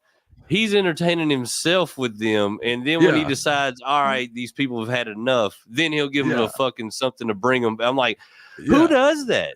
Yeah. Who does that? Who's got the confidence to do that shit? I seen him go for like 2 or 3 minutes one night, and to me, he wasn't talking about shit, bro. I was like, what's he up here talking about? And then he flipped it for like the last 4 and 5, and he was getting double laughs, Jay. While he would say a joke and get the laugh. That's what I'm talking about. And then not say nothing and get a second laugh before he go into the next bit. And I was like, this is insane. Yeah. Oh, and the practitioner of the pause. Yeah. I was like, this is insane, bro. That he went from 3 minutes of silence to getting double laughs on the same That's fucking what tag. I'm talking about, dude. I've never seen anybody else be able to like snap them back. You know what I mean? Not like that. Because my thing is, yeah, it's like a joke don't land, and then you hit them with one that's funny. That's one thing. Yeah, we all that ain't got to what he do that does. shit. This motherfucker will go on whole 5-10 minute runs of them looking at him like, "What in the fuck are you talking about?" And then he'll just be like, "Oh shit, I'm at a comedy show. Maybe I need to make these people laugh." And then pow, just smack them with something. I'm like, "What the fuck is he doing?" What am I watching right now? Yeah, bro. But I'm saying from us and being on stage and knowing it, the discomfort of him dragging them through the mud is like I don't want them to look at me while he's doing the shit. Yeah. That's where I see like that he's so super talented though, because I couldn't, there's no way. I don't know how many years it'd take me to do that. To be able to take a fucking crowd on like my first 5 minutes out of the gate, make them uncomfortable as fuck, and then bring them back from that. Yeah. God damn, bro. I want to come out. I want to laugh as soon as I talk in the mic. Fucking second sentence at least, bro. And then I want to double and triple down on that the whole way. You know what I mean? Yeah. Yeah, dude, he's wild, man. The thing that pissed me off the most though about him doing that is knowing that he could have came in there and from the word go, grabbed him by the jugular and just fucking destroyed him. Yeah. That's what pisses me off about him doing that shit. Because I'm like, dude, you could have came in here and just fucking beat these people to death the whole time. Mm-hmm. But you decided to get your jollies off and just gonna fuck with him. He's an asshole for that, for real. He might, honestly, everybody that knows him, he's one of the sweetest motherfuckers you ever meet. But low key, he's a petty god. His pettiness is on such a heightened level that you don't even know it.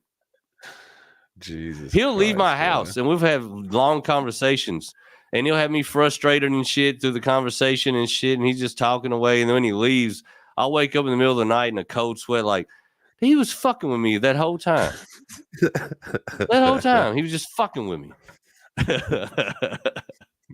He's an asshole, but I love him to death. I ain't got to know him too well, bro. I've watched some of y'all's episodes and I've talked to him a few times, but watching him do comedy, bro, I've seen him do the same thing you're talking about, and it just, it blew my fucking mind, bro. I was just like, I can't do it. I don't even see how you get there. I don't even know how to get to that comfortability that he's got where he can just go up there and bullshit. And I've finally gotten to the point where when I say a joke and it don't land, I don't sweat it. Yeah, I don't give a fuck now on stage. But it's just on because I feel like I've got something coming. Yeah. That's going to wash that right off anyway. Don't worry about it. You know what I mean? Yeah. But to purposefully fuck with them, that's hell no, man. I don't know when I can get in that mindset. It's not right now. It ain't a year and some months in. I can promise you that, because I would never consider doing that shit. Listen, bro, I'm still at the point where I get amazed that I watched Danny Hucks go up and do like 5 bad jokes that I know he had to know was bad jokes.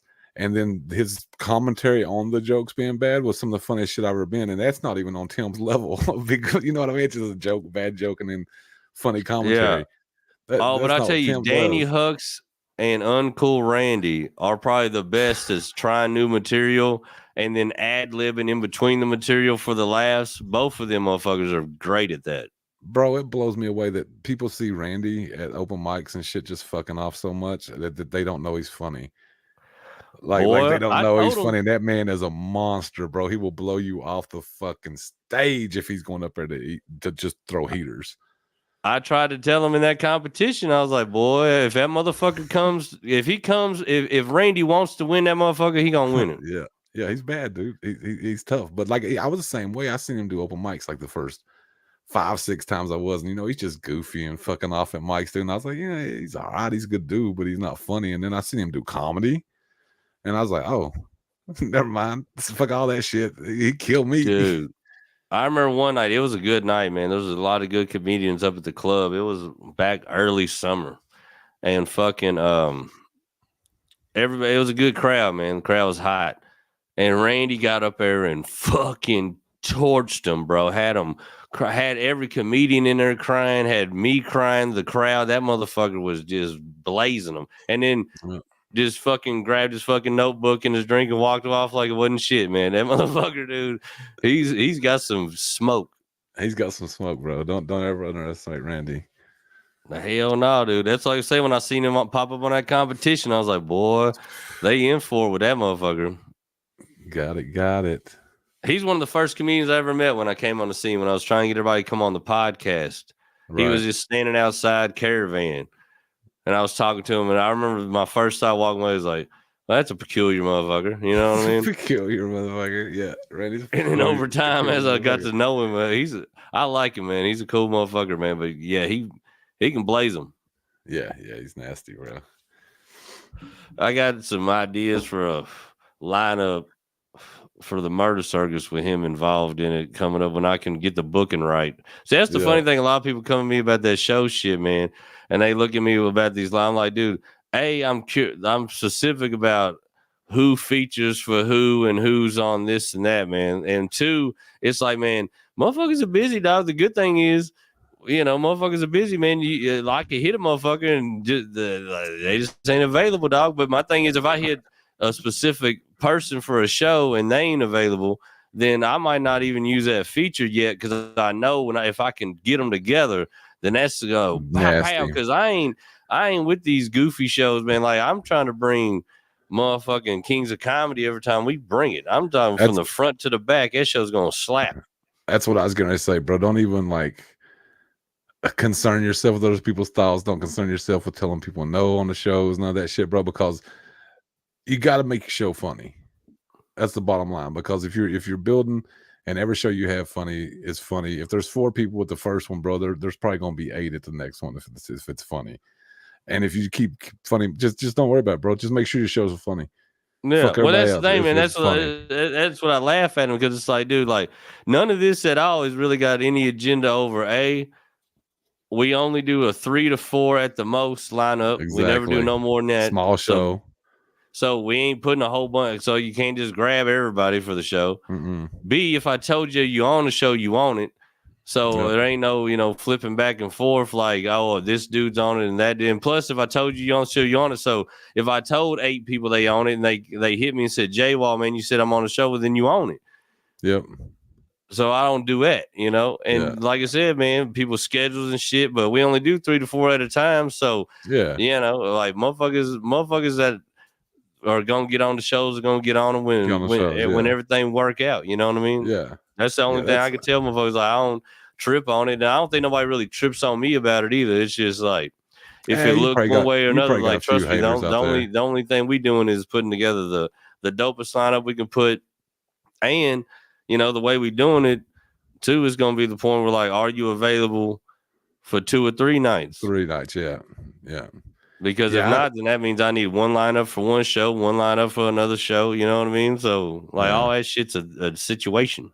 Yeah, I wouldn't concern myself with all that, man. I tell people on my show all the time. I have people hit me up, locals and stuff like that, some of them newer and stuff like that, and I tell them straight up. I'll be like, man, I know I need to work on my material too, but you need to work on your material as well. You know what I mean? Like you get on the show when your material's there. Yeah. That's where is that line, too? bro. You know what I mean? Like, but my thing ain't even that because, like, if you ain't got it, you just ain't got it. I ain't concerned about that. You know what I mean? Like, and that don't mean that you won't never have it or you ain't working towards. Like, some people's shit is like not even really the jokes or nothing else. It's just nerves with some motherfucking people. You know what I mean? And some people, how they deal with the nerves. Like, motherfucker, if you wasn't to take 30 shots before you got up there, you probably would have crushed it. You know what I'm saying? Like I know everybody need a little something to relax, get loose, but there's getting loose to get on stage and there's getting shitty and walking on stage. That's a situation, Man, I'm sober when I go on stage. I might have a drink, but I don't smoke no weed. 3 hours before show, won't drink more than 1 drink. I like being sober.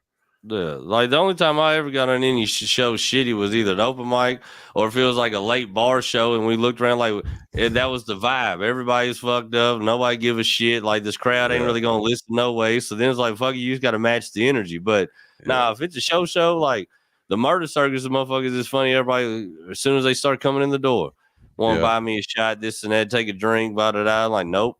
I take a shot. right before I go up there on that stage just to get loose, a little warm burn. And then I go up there and handle mine. And then when I know I'm done, I might tie it on for real. But now I don't even drink it. So that don't even matter. I drink ginger ale, walk right up there and do my thing.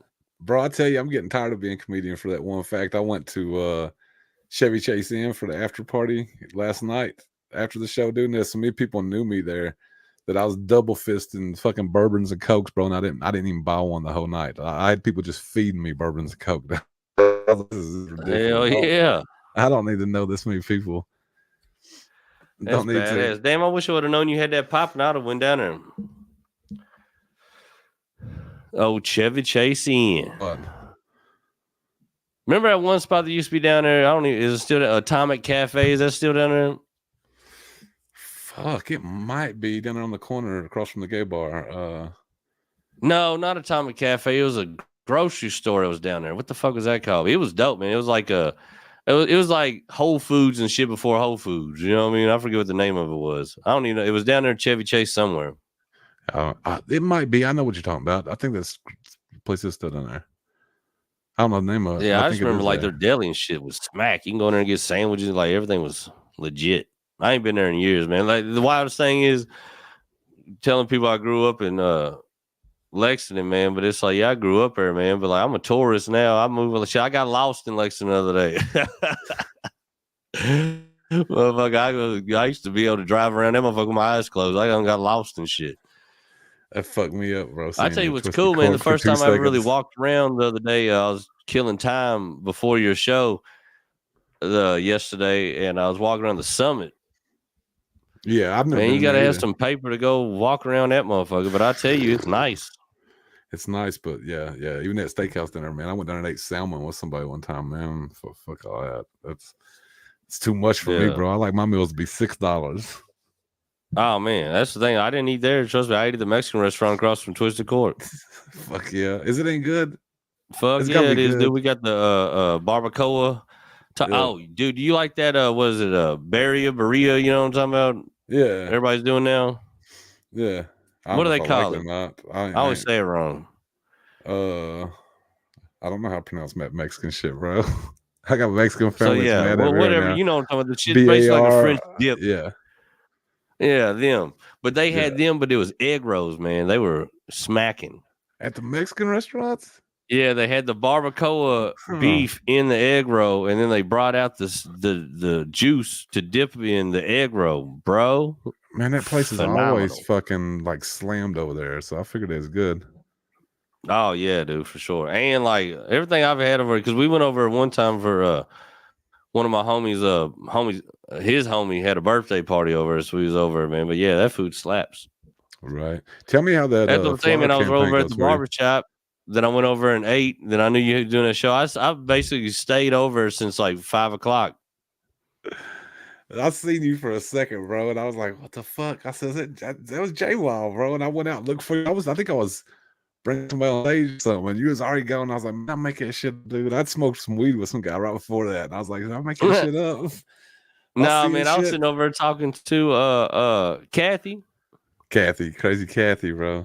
Yeah, her and Montez was over. Yeah, man. Like I said, I just popped in and sat in the corner, man. While y'all was already, you had just brought up who's your boy that went first? Connor. Yeah, Connor was up when I walked in. Yeah. I didn't see you walk in. Yeah, I wasn't going to disturb your show, man. Especially, a spot like that, man. It's obvious if you walking in front of the stage and shit. I didn't want to fuck up everybody's flow. Hell yeah. I always hate that shit. Like Andrew's goofy ass, man. We did last show we did in Georgetown. Cleveland Jackson's on stage, and somebody walks right in front of the fucking spotlight, and he's like, "Hey man, who the hell's getting up, during the show and shit?" And we looking at Andrew. I'm like, damn, I had everybody in the audience. It was one of the damn comedians on the bill, So as soon as he seen him, he gave him a little shit because he was a comedian, but. Yeah, man, shit like that, man. So I always try to be mindful of that shit when I'm at somebody else's joint.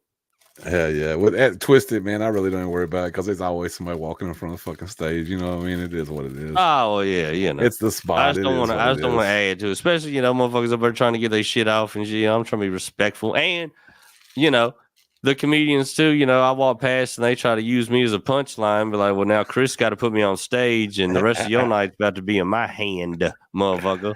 But you know what I mean? So there's that too. So like, you ain't gonna roast me if I can get on there, motherfucker. You better hope Chris don't give me a microphone. But I hope. Yeah. You know, I'd give it you to give me you a too, microphone, boy. This whole night gonna turn on you. Yeah. Get on J Wall. Damn, I think you should get in that joint, man. Get in that roast battle with us, dog. Bro, I want to do roast battle. They were trying to set one up here, and it was gonna be me and John Bass as the main event. And I don't know what happened to John it, bro. Bass hit me up to host that motherfucker. Yeah, I don't know if they found a place for it or what, man. But that's gonna be fun. If he hit me to host it, which, you know, I don't know about John Bass. I love him to death, but he'll tell you be on the show and you see the fucking flyer and you ain't nowhere to be seen. So, but he hit me about it. So if it's still going down, I still will do it.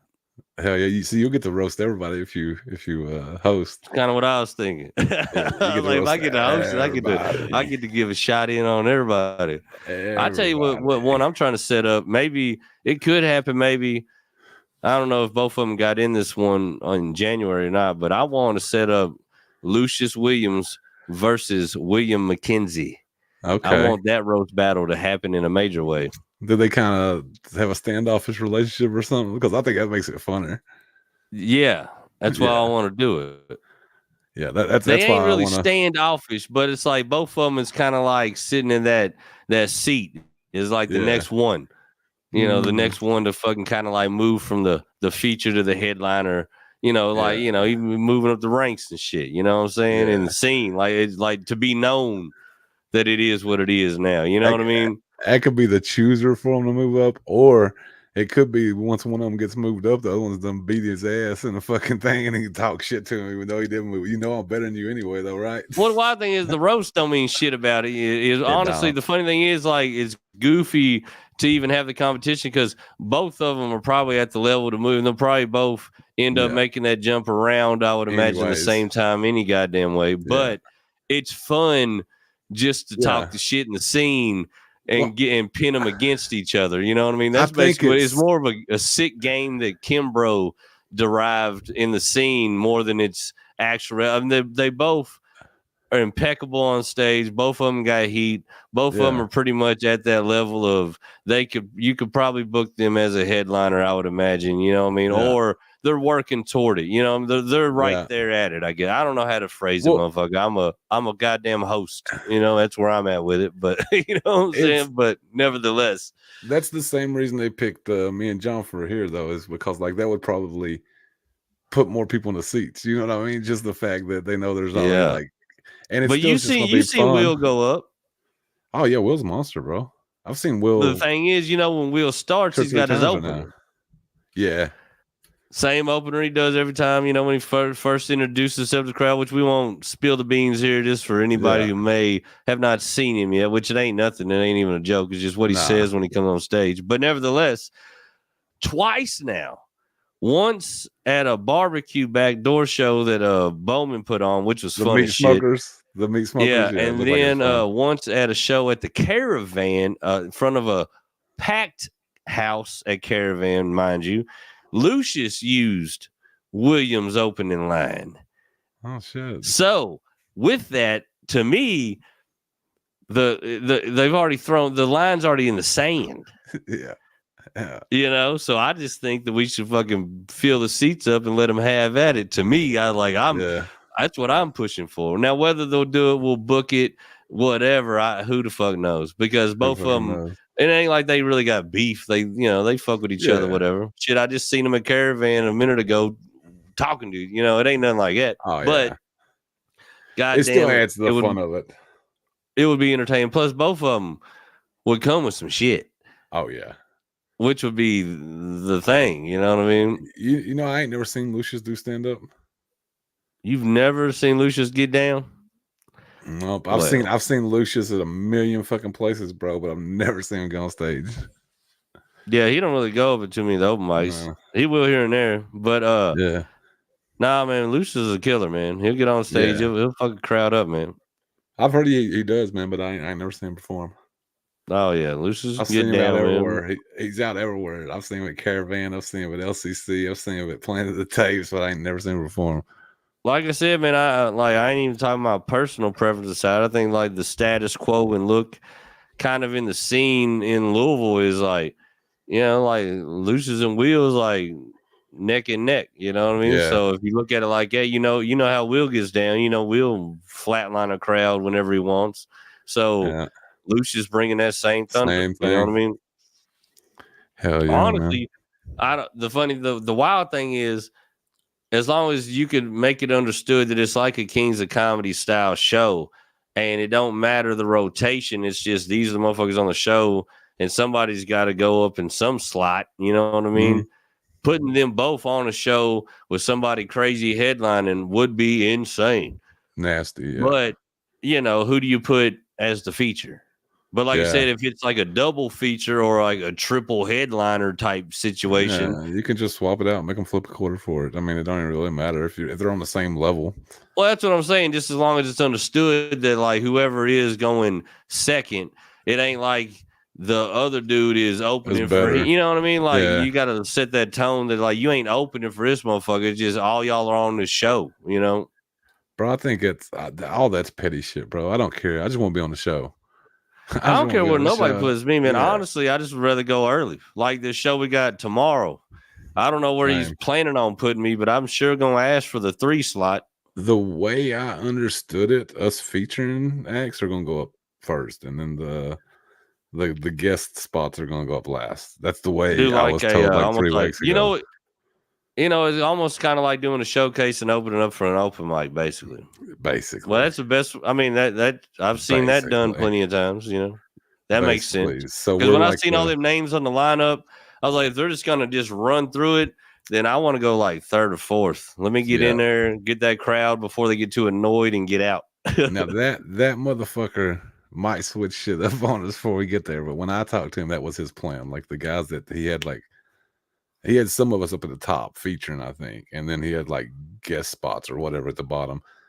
The way he explained it to me, he's gonna let us go first, the heavy hitters, and then the other ones will follow. Well, we might just be able to curate his thing. I mean, depending on who all shows up and how many he's got. I mean, you could always funnel in like that's what I told him to do. Start off with somebody you think's gonna crack to get the crowd going. Yeah. But then you could probably funnel in like one of them guest spots right after. Yeah. And then put somebody strong at 3. You know what I mean? Yeah. That's what the club's got to do. Because like if the club didn't curate the list, it could go on for a minute of a whole bunch of nothing. 7 or 8 fucking guys go around on the road, can't get a laugh. Dude, that'll run anybody off. I told him he could do that too, bro. I told him I gave him some like theories on it. You know what I mean? I told him he could do it either like a guy you know is going to kill, a guy you don't know so well, a guy you know is going to kill, or a person. You could do it that way, or you could put on. I said you never want to put all your talent in though, and then like a bunch of unknowns before. I said because you kill the show that way. I said you got to slot like some guys that you know are going to hit in between your acts that you don't know. Yeah. If you're going to do a show like that, yeah. If you're going to do a show like that, I'm not going to do no shows like that. I got 4 or 5 guys on my show. That's it. That's. I mean, it all depends. If you're just doing like a showcase, then yeah, you can put whoever you want on there. If you're doing like an open mic, obviously, fucking who the fuck ever, But to me, like a paid ticketed audience, paid admission, got in, sat in a seat show, no more than 4. Yeah, and 3 if you can get away with it. If you can get away with that. The thing about 3 is you got to have a headliner that people want to see and want to listen to talk for 40 minutes or more. And that's what I mean. That's what I'm saying. Tough, get away bro. with we ain't got many of those. You know what I mean? Like even like really funny people. Some people. I tell you, one of the slickest shows I've seen. At 85 South. Mm-hmm. You've seen him, DC Youngfly, Carlos Miller, Chico Bean. Yeah. I seen Chico Bean come sold out Louisville Comedy Club, and I didn't know who's on the show. Whatever. I thought they were 75 South, ain't they? No, 85 South. Is it 85 South? Yeah. Yeah. 75 South's what we better come up with. No, there's a group named 75 South here. It used to be. Yeah, but anyway, so we go there. I don't know who's on the show. Like my wife's best friend and her husband got the tickets. We went out like little, couples date night type situation. So we sitting at the tables and shit. We over, and they drum it up, and his feature comes out, and it was just his feature, and then him. That was it. Wasn't no host. Wasn't no opener. And they bodied that motherfucker, dog. Like his fucking feature was smacking for like probably, I say he probably did like 30, 35 and was just killing the crowd the whole way. Then Chico came in there and did about an hour or so on his own and just fucking, but that's the one time I seen like, yeah, if they got the material and they can handle the crowd, you don't even need 3. You know what I mean? Like they just had 2 motherfuckers and they come in there and handled that shit. Well, if you look at it, dude, a real like a professional comedian comes to the comedy club. What do they got, bro? They got a feature and a fucking host, maybe. Yeah. That's what I'm saying. But like most people, like at least have a host in the feature, even if they don't have an opener. Yeah. You know what I mean? But this motherfucker said, "Fuck the host, fuck the opener. Me and the feature gonna come in here and just fucking wreck it." And they did too, man. Like my point of it is, I've been to plenty of goddamn comedy shows, obviously, and I've paid for some. And I don't feel like like it was $1 wasted at all just having 2 motherfuckers. They brought that much entertainment value that it didn't have to be 3, 4, 5 motherfuckers. You know what I mean? That's good, bro. That's what we gotta get. Show up with a 2-man show, blow their fucking socks off. Yeah, with the rate I'm going right now, it'll probably be shit, dude. It'd probably be another year or so, maybe longer, for I feel like I even have anything close to like 45 minutes an hour of strong. I feel like I got about 30 now with everything I got. If I curate it right, it might slap for 30 straight, but I don't even know if I got that really, man, because I'm always adjusting shit, trying to take fat out of here, add this. Some jokes got shorter, some jokes got longer. You know what I mean? That's the only wild thing about doing the shows the way we're doing them now. At the most, it's 15 minutes. But even at 15 minutes, I just ain't just ran an hour of straight, just boom, or 45 or 30, to see even just to run it all out and see where it is to clock it at even what is it 30? You know what I mean? It's tough, bro. I had my 40, I had about 25 minutes of the 40 where I was killing them. And then there was about 15 in there, but it wasn't all at the same point though. Luckily, it wasn't like I did the first 25 and the last 15 sucked, but mixed without that, it was probably about 15 minutes. I realized while I was on stage, those minutes need work. You know what I mean? Like my 40 minutes ain't killed her yet. That's for sure. But doing it was nice to be able to get up there and just run that much fucking time right in a row. That was a nice feeling just to be able to do it. Of course, I'd like to try an hour too, man. just to try it. You know what I mean? Yeah, I think the most I've ever done on stage was like 20 minutes. And that was in Murfreesboro. Yeah, that dude put me and Dusty on the show and made me the headliner, and it was like, but it wasn't like it wasn't shit. Basically, I just went last. Is what that meant. You know what I mean, for that show. But I just got the 20 minutes. But dude, that was so long ago now, man. I think I could have done pretty good with it now. Then I think I gave him like a big strong 12, and then after that, I was just fucking like, I still had bits. But it was like digging deep in the bag of bits that like I don't do or don't use. You know what I mean? It was just whatever joke I got to fill the time. Some shit you've done twice. That's what you did to fill it out. Yeah, man, I want to do it. I think I might try it too. Where I've never headlined one of my own shows. I might, when I go to Austin for 3 months, I might go down there and work my material as hard as I can for that 3 months. And I'll be letting other people run the show while I'm gone. But I might come back and do a show where it's just like 2 openers and then me doing an hour. Like have 2 openers that do like 15 and then me do like a solid hour for once on one show. I might. I don't know. I'm thinking about it. I'd love to be able to do like just as long as I think I got bits. You know what I mean? And just see what that looks like and see what that feels like on stage. You know what I mean? Like how does it feel to be talking this shit for an hour? You know what I mean, bro? I just think can you imagine bombing for an hour? Like you go out there and you just start out eating shit and then you get a bomb for an hour fucking straight, JWoww. That's happened to comedians. God damn it, what do you do, dude? You just keep fucking going, I guess, bro. For an hour knowing they just fucking hate it. I don't think I could. I think after about 20 minutes, I'd have to just start talking to the audience. Be like, what the fuck y'all want to talk about then? If y'all ain't feeling this shit, what y'all want to talk about? Holler something out. We'll talk about the fucking Palestinian war. Fuck it. Let's go. If it became evident that I had nothing in the chamber, there's no fucking way of getting them back. They're gonna hate this the whole way through. I don't even know. Yeah, I ain't even doing bitch no more. Like, fuck it, man. I'm talking about whatever the fuck I want, saying whatever I want. I mean, fuck it. I'm just gonna whatever it is until that goddamn ticker goes off, man. You know, as soon as I see that light, fuck you, I'm gone. You know what I mean? Y'all don't like this shit. I bet y'all the type of motherfuckers got mamas that's pussy stank and y'all had to smell it the whole time growing up. Yeah. I'm gonna do the motherfucking Bill Burr at fucking Philly, but he had like 10 minutes and I'm just giving him fucking 30 or something. Bro, I wish I could have done that at the EXO show. Just fucking ripped into them until they like turned my mic off, because like that would have been a better way to handle it than what I did. Than just being like, "Oh, y'all wait here, me fuck y'all then." Peace, dude. That's said I did in Fort Walton. It was funny, man. It wasn't near that crazy, but the wildest thing is, man, I had them. I was cracking them, and then I did this fucking comparison joke to fucking Donald Trump and Joe Biden. I said it don't look like politics, it looks more like fucking professional wrestling. And I had all this shit that I was talking about and shit.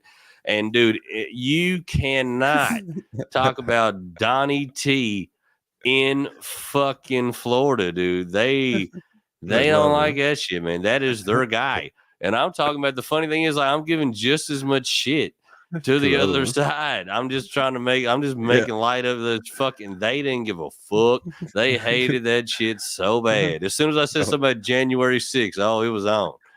They hated about my boy it. John. Don, I was there, motherfucker. Fuck you. That's why I don't talk politics, man. People just they're too sensitive about it, bro. Like I'm not doing any political jokes. Plus, on top of that, to do a bunch of political jokes, you'd have to research politics, and I hate all that shit. I don't want to hear it. I don't want to talk about it. Fuck you and your politics. Yeah. Well, my thing is, I was like base level. I was just talking about how old they were. And then I was talking about how goofy these motherfuckers were that ran up in fucking the shit. Now they're all in the gulags and shit. But then I was talking about like people that paint their hair fucking pink and go scream at people in front of Starbucks. You know what I mean? I was like, everybody's crazy, you know? And they didn't give a fuck, dude. I was like, dude. But my thing is, I'll never not have some kind of political something. But my thing is, like, I ain't a political comedian. Yeah. But if I see something in politics, basically, if I see something or think about something, like I do everything else, and it turns into like I want to make that a joke, I think it's something there, then I'm going to try it. And that might happen to be about the president of the United States. But like yesterday, the most prolific thought about a joke I had was about my dick.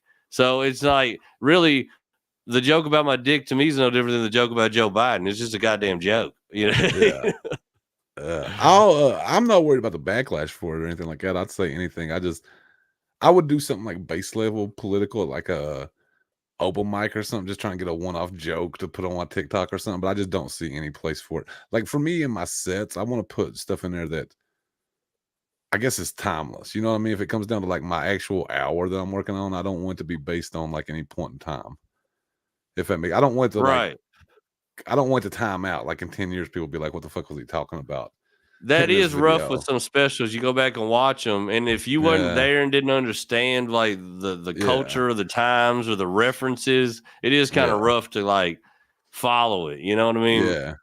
Yeah. That's why I guess most of my stuff for like my sets that I'm actually working on, like a complete piece of work, it's all like personal for the most part. You know, it's all me. Yeah. To me, like right now, I have some jokes I feel like they go good and pair with other jokes that I can run like simultaneously, like in a stream. But everything to me is just, dude, purely whatever I'm thinking about at the time, whatever memory comes up or conversation, like I said, anything. So like I said, it could be politics, but that's just because it just hit my brain at the time of thinking about that and then making a joke of it. But it'll be a movie the next time, a t-shirt of whatever, dude. Like this. Well, if I feel like I can make some material out of it and I find it funny to think about, then I'll try and see if anybody else thinks it's funny. Yeah, And there's and I do plenty the of same times thing. where I might be the only son of a bitch that thought that was funny. That's funny. Seems like it, don't it?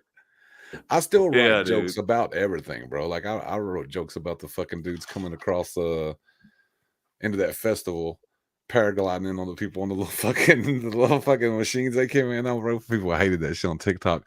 But I wrote the jokes just because I'm always writing jokes.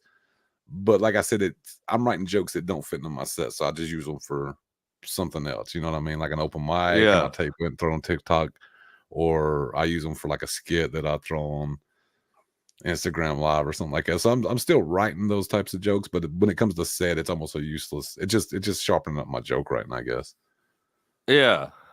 Yeah. And that's being sometimes, like I'll do a joke that might get a laugh once and I'll say it, but it ain't really got no like place.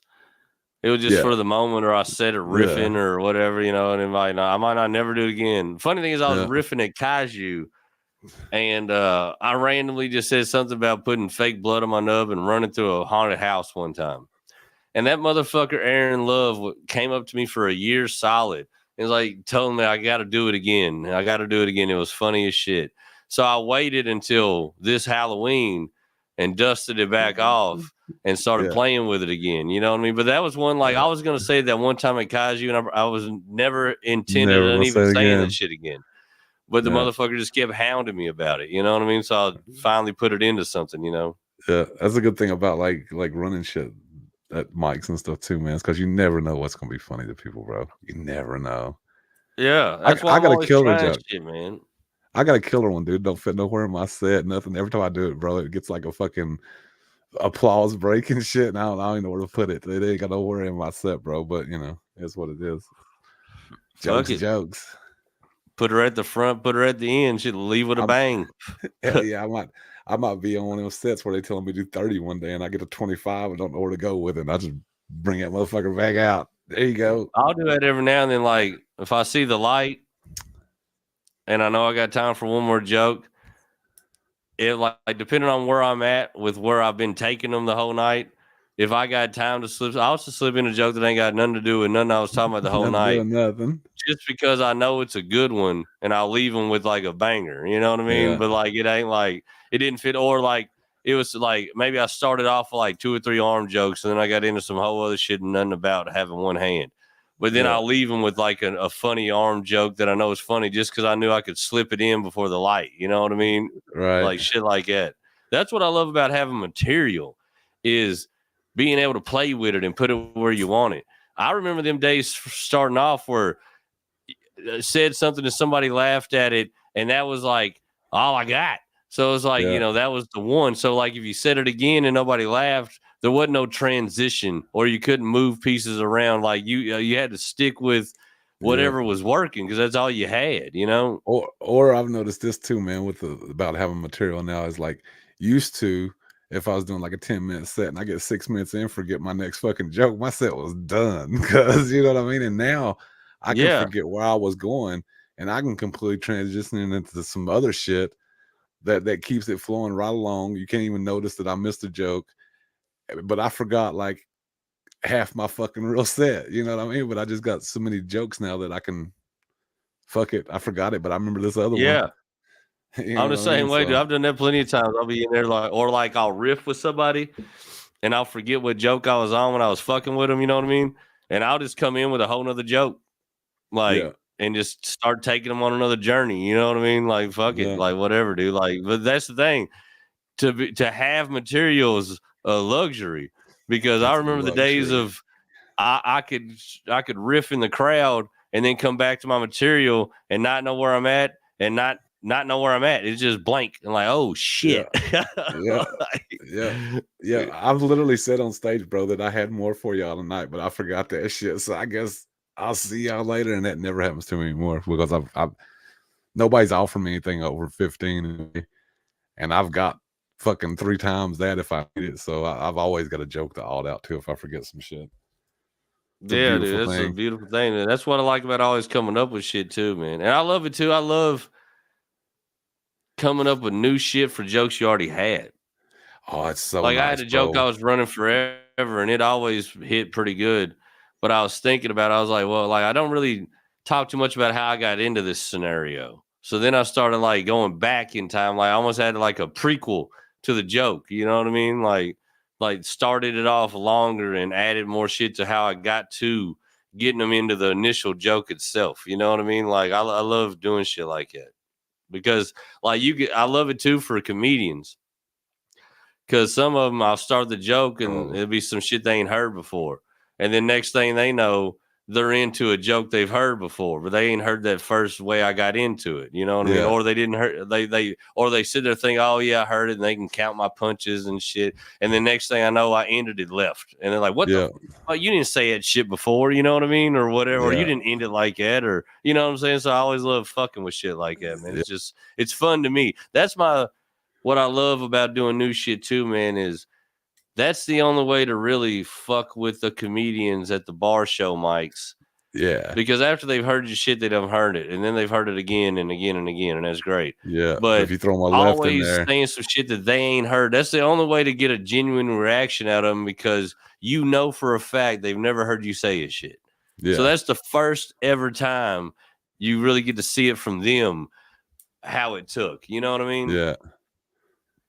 Yeah. So I always like throwing new shit at comedians. Just like I'll sit there and look at them and be like, in my head, I'm like, I know they ain't never heard of this shit. You know, you know what I mean? So like, I don't know if it's good or not, but I know that if they were expecting me to do what they heard fucking yesterday, they got another thing coming, motherfucker. You know what I mean?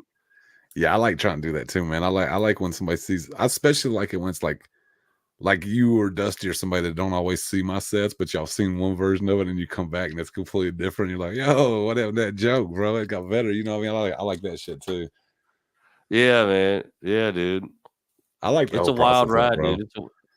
It's a peculiar thing to try to do, this journey of comedy, man. It's a double-edged sword too, man. I wouldn't wish it on nobody. But if you're in it, you're in it, bro. You love it. Yeah. That's the thing, dude. Like you said, it's like really comedy and everything we got to do it ain't nothing to me no more because it's just like it's all I think about. It's the only thing, you know what I mean? Yeah. Like I think about it all the time. Like the funny thing is most of the time I'll be watching podcasts and comedians talk about comedy and I look up like 20 minutes in, I've been in my head thinking about my own bits and shit and shit. I'm like, I can't even focus on nobody else's shit no more. You know what I mean? Yeah. Yeah, I found the same thing, bro. I watch less specials now. I watch less TV, all that shit, bro. All the little extracurriculars, that's all like comedy now. I ride around, bro. I'll be working and I'll be going somewhere to do something and the whole way over there, man, I'll be listening to I record my skits sometimes or my things like almost like a skit and I'll listen to it in the car and I'll change shit in my head and then get back home and rewrite it and shit because just listening to it, I'll hear shit where I'll be like, that could be funnier there. Or shit like that. So yeah, it's me too, bro. It's all I am. Right. Comedy right now. It's all I am. That's why I ain't nobody gonna beat me. Yeah. They might do as well as me, but they ain't gonna beat me, dog. They ain't gonna be my hustle. That's why I look at it, man. Like, you know, I mean, there always are outside entities around every situation you're in, but I'm so head down, man. I ain't got time to compete with nobody. You can't. You gotta compete with yourself. I'm just trying to do my shit. Yeah, that's my thing. Like my only competition is my only competition is my last bit and that stage. I feel like the only people I'm competing with is that crowd. Like I'm in a boxing match. Every time I hit a joke and it lands, that's a jab, you know. And I'm trying to get them to the knockout blow. But other than that, dude, like I ain't like motherfucker love me, hate me in between. I ain't got time to worry about it. Like we just out here, man. We doing our shit, you know. And the beautiful thing about social media and these computers and all this shit and everything else we got cooking, man, like we ain't really asking for permission from nobody, man. We just out here, dog. Like we keep fucking doing our thing, man, printing these flyers and spreading the gospel, you know what I mean? I want to know how the mass flyer distribution does for you because I haven't been doing mass flyers. I've got a few little businesses that let me, you know, throw them on counters and shit like that, but I could do it more. It's just that flyers get expensive too. You know what I mean? You print enough of them, bro. They get expensive. So that's a fact, dude. I'm printing them every damn month. That's a fact. Yeah. Tell me how that campaign goes. For me, man, I just look at like like I know like social media is a necessary situation, and you'd be a fool not to try to utilize it to the utmost abilities. But Yeah. before we had all this shit, there was a way people would book shows and fill rooms. Yeah. And I don't think them tactics ever die. I just think that now you add it to what you're doing. So if you posting it everywhere else, and plus to me, man, it's like where you at, you know, like I always try to post it at places where people are going to conjugate: barbershops, hair salons, nail shops, people sitting in waiting rooms because they looking around and shit, bored, you know what I mean? Plus, I've got some in some sneaker shops. And plus, like, it's a numbers game to me. Like, if I got a 50-seater, then I try to put out like 150 to 200 flyers. Yeah. Now, I do not ever expect to get every person from that flyer, all 200 or whatever, in that room. But if I need 50 people to come, then I need 200 people to at least know about it. You know what I mean?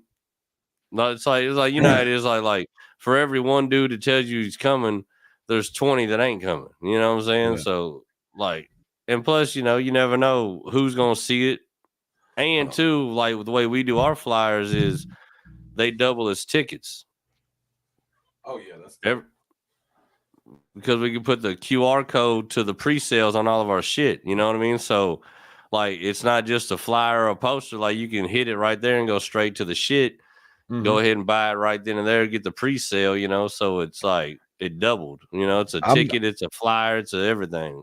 I'm doing 2 new things in my promotions. These are thick cardstock. I printed these up for the last show I had. Yeah. And the QR code goes to a link tree that's all my social media. So I tell them to follow if they want to keep up with the shows and, you know, see where the next show is and all that good stuff. And I also have started doing email list. Like I want people's emails when they come out to the open mics or the shows if they want to sign up for it, and then I'll email out when we have shows and stuff. So those are the 2 things I'm working on right now. Yeah, to make that's everything exactly better. I got a dot card. Yeah, and it's like a link tree. You know what I mean? And you just have to I'll stick to put their it phone on there, too. and I'm gonna take it. I'm gonna do the same thing you're doing. I'm gonna take the QR code from that dot card, put them on all the tables, all the shows, and stuff. You know, like watch the shit. My thing is too.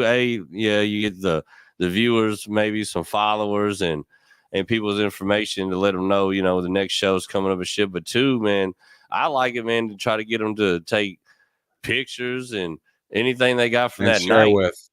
Yeah, and put it on your social media shit, because then 2, I think that's the better look than like you always posting your own shit on there. That's a smart idea, bro. I need to say that at the next show that I put the QR codes out, and if you guys take pictures tonight. Yeah, dude, like you had a good night out. Just yeah, that's better. You know, just show your good night out. You know, I mean, it shows that you're turning a good product, but B, you know, it helps with your marketing. It gives people sense of loss, you know, keeping up with the Joneses. Like, Dave, I want to go to that Twisted Court next time. You know what I mean? It could just be a cute blonde with some big titties that took a picture, and people like, well, man, if she's at Twisted Court next time, I'm gonna go up her. You know what I mean? Like, it'd be something just as easy as that. You know what I mean? Yeah, but I think you should work on the email list too, man. Because that's I tell you what, I'll send you the podcast at some point. But I've been listening to this podcast in the car called it's called the Hot Breath Podcast, but it's all about, like, they invite bigger comedians on and they talk about their process, how they got on the road, how they do this, how they write jokes, all this different shit, dude. And like a lot of them I've been listening to the promotion sides, and every one of them, dude, it's been big. Talk about getting an email list. Like, you should have an email list dude. for people that like you. Like, they have email lists that are national. That's what I'm trying to do. You know, like you said, with these QR codes, you know, just get them out there, get them on the Instagram. Like the Instagram, having everybody's Instagram is like having an email list, because you can just DM them. You know what I mean? Like, it's just getting them somewhere. Get them to follow the Facebook, the Instagram, the YouTube. I mean, all of it helps. Like you might not want to fuck with my Instagram and shit, but you might like this podcast or something, or you might like watching podcasts. So, you know, we put it all on there so you can check out whatever we got cooking. You know what I mean? Check out everything. Yeah. It's a smart plan, man. And plus, it helps your followers out. And a lot of these clubs, at the end of the day, book by like you could go in there and be the funniest motherfucker they ever seen, bro. And I come in, been doing comedy 2 months, and I got 500,000 Instagram followers. They're gonna book me, Jay Wall.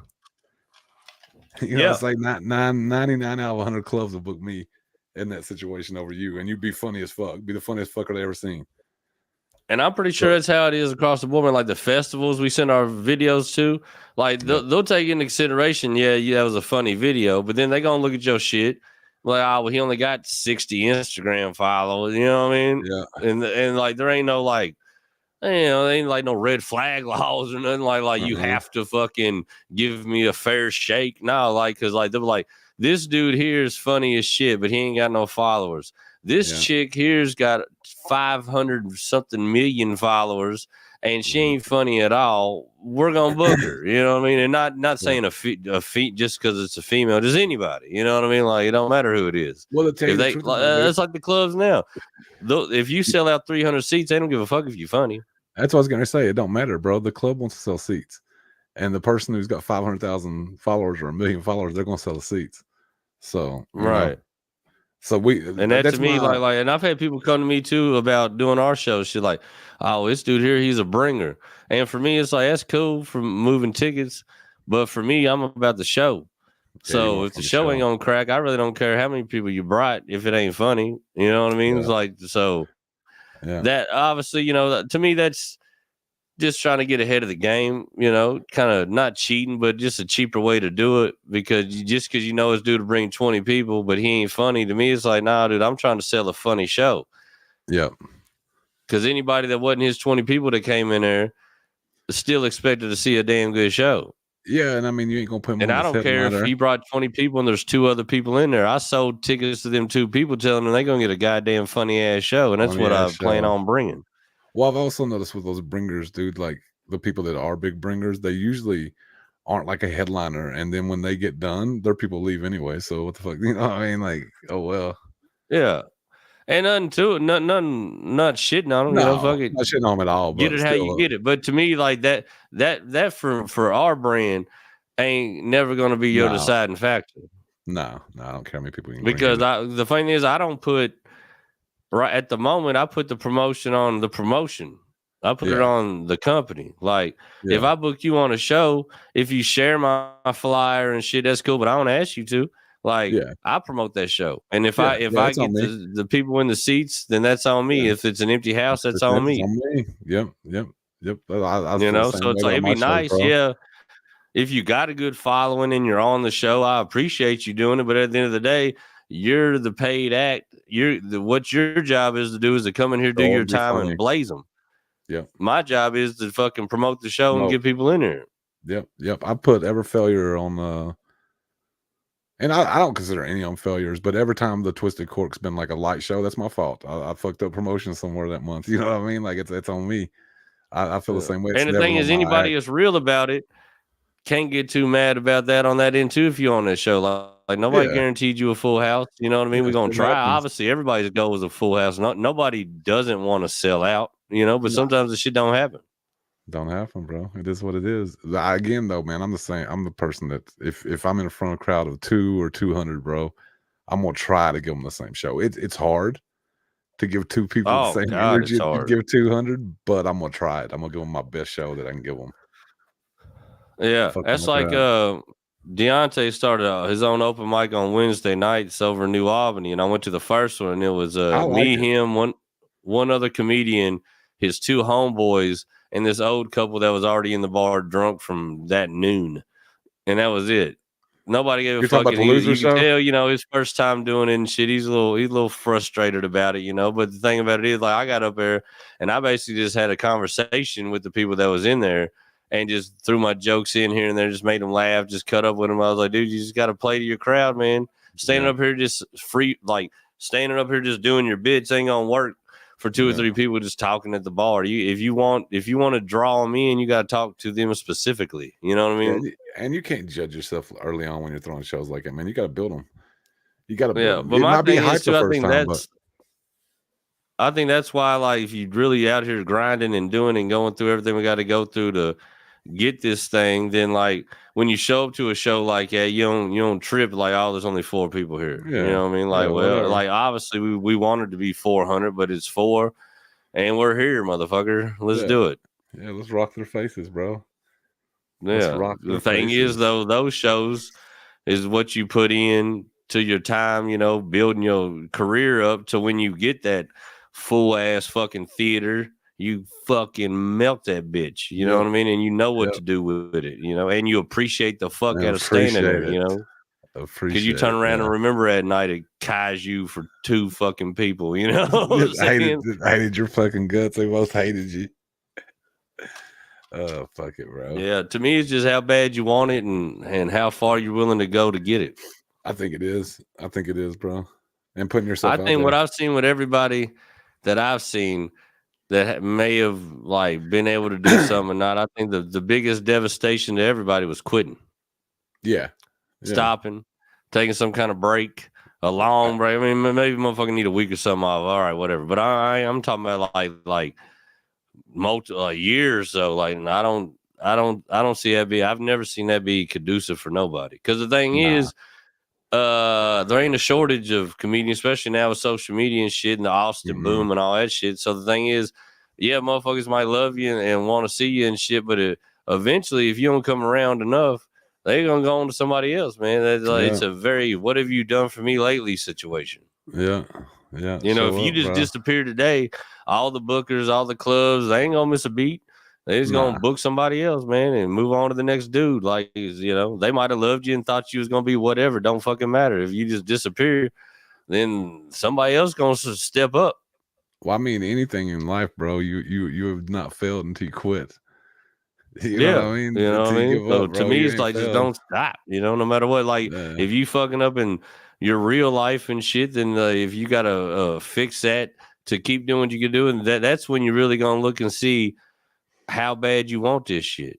Yeah, who's cut for? There's something standing in your way, and it's something that you just like you gonna have to give up this to do this and do it for real. Well, then now you're gonna see if you really gonna do that shit or not. I can already tell, like, a lot of the comedians that I know aren't cut for it, or they're not yet. You know what I mean? Like, they're not yet. Not to the sacrificial level that I think. I haven't even made that many yet, but I see some coming up, bro. And you got to put a lot into comedy, bro. I think to well, it's wild, man. We got hit, you know, like back in the summer with some motherfuckers that first time, and they're all full of it and friends with everybody on social media and all this shit, and like commenting on their shit like their opinion fucking matters from a hill of beans. And then next thing you know, you don't see the motherfucker no more. You know what I mean? Like they disappeared. You know. Yeah. And I think too, that's why I didn't understand it at first, but now I kind of get why some comedians seem jaded when you first show up, or they don't like. Yeah, at first, they want to know your name. Motherfuckers are some assholes, but the thing is, they so used to motherfuckers telling them they gonna be this and do this, and they want it, and then you invest some time in them or get cool with them or put them on a show, then they gone, disappeared. Yeah. You know, wasted all that time and energy. So it's like, to me, it's like now, like in Louisville, you look around at the scene, the real the scene of people that make it the scene.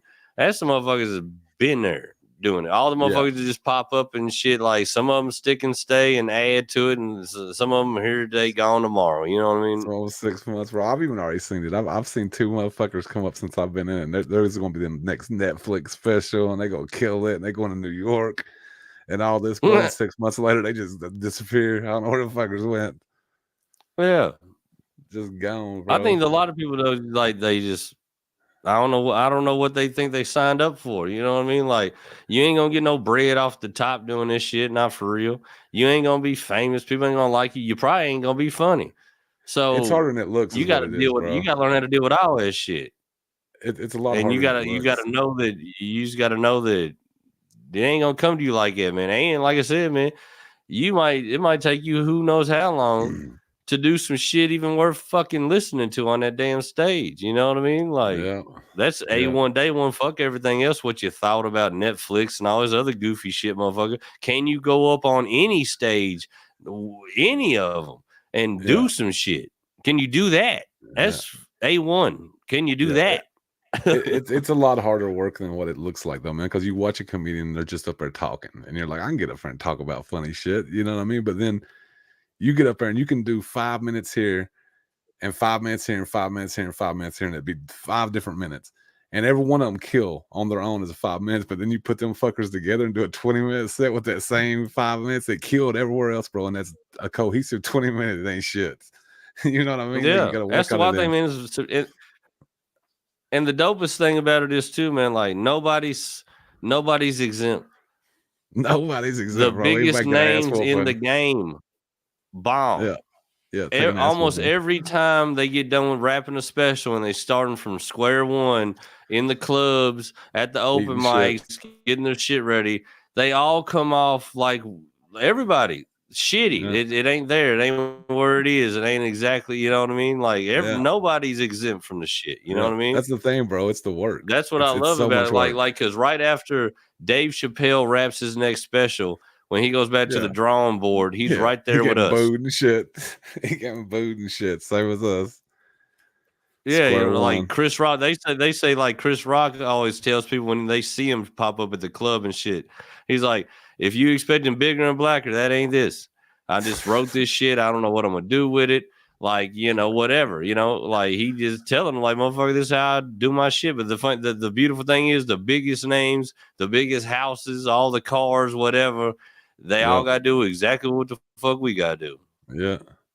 Yeah. I love it because it's hard too. Bro. It's not an easy thing to do. It's not an easy art. It's hard. Fucking comedy is hard. And I love it because of that, though. I love it that it's hard. Oh, yeah, dude. It's rough. For real. It's a rough way to go about it, man.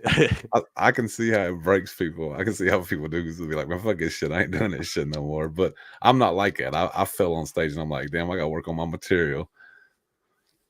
That's the only thing I leave. Dude, it'll grab you by your soul and shake you, man. Like, it's wild, man. Because, like, I've had it where, like, I've had runs where I'm coming off stage and shit, and I'm just like, man, I'm blazing these bitches. I've got it dialed in. And then the next fucking week with the same shit, it's like, I ain't worth a fuck. I don't know what I'm doing. This shit is garbage, man. I got to write all new shit. None of this shit works. None of it. I'll start second guessing shit that I know hits and is hit repeatedly. I just didn't hit it that night. And I'll be ready to just fucking never say it again. Yeah, like I don't care how many times I got to just for tonight, this one time, people hated it. Now I fucking hate it. Fucking hate it too. Yeah. It's an emotional roller coaster, dude. You get the highs, but boy, you get the lows too. Ain't nothing like good kicking the nuts from comedy, boy. I think it's good for comedy though, man, because it does make you reevaluate, and like a lot of times something way better can come out of that joke if you work on the joke. You know what I mean? Yeah, like or sometimes like a whole fucking set. A whole set might just have one joke that's keeping it from being the shit, and you just for some reason you think that you're the almighty genius that's going to keep it in there, and then that one day when you decide to fucking rearrange and take it out, and it's a slapper, but you're the only one holding your material together one way or another. You know what I mean? It's your puzzle. Yeah, you can lose any of it, really. Really, you know what I mean? At the end of the day, dude, you can take any of it out. You can figure another way to bridge that shit if you have to. If it's like your bridge joke, fuck it. If it ain't working, it ain't working. That's why taping's so important, dude. Just tape your shit, watch your shit.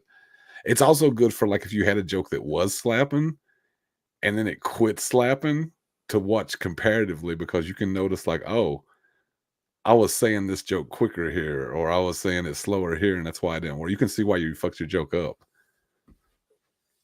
That's slick too to keep some back and too, like it might not even be the joke, the words itself. It might have been just the one time you did it and it slapped. You had like a face look, like a look on your face or a hand gesture that's sent it home. You know what I mean? Yeah. That's like if you look like Bernie Mac.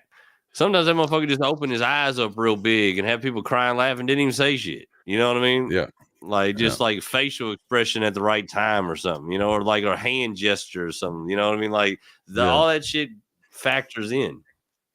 Yeah, every bit of, because I've given the same performance like with half the vigor. I'm just like kind of just like I just went through the beats, and nothing, turd burger, nobody give a fuck. And I'll do that same joke, even fuck up a line or two here and there, but give them some energy, you know, like perform it a little bit. Yeah. And it's like they laughing, you know what I mean? Don't even care that I fucked the word up because I was performing the motherfucker, you know what I mean? Exactly. That's like that people can tell when you're just going through the motions and when you're actually doing some shit. Yeah.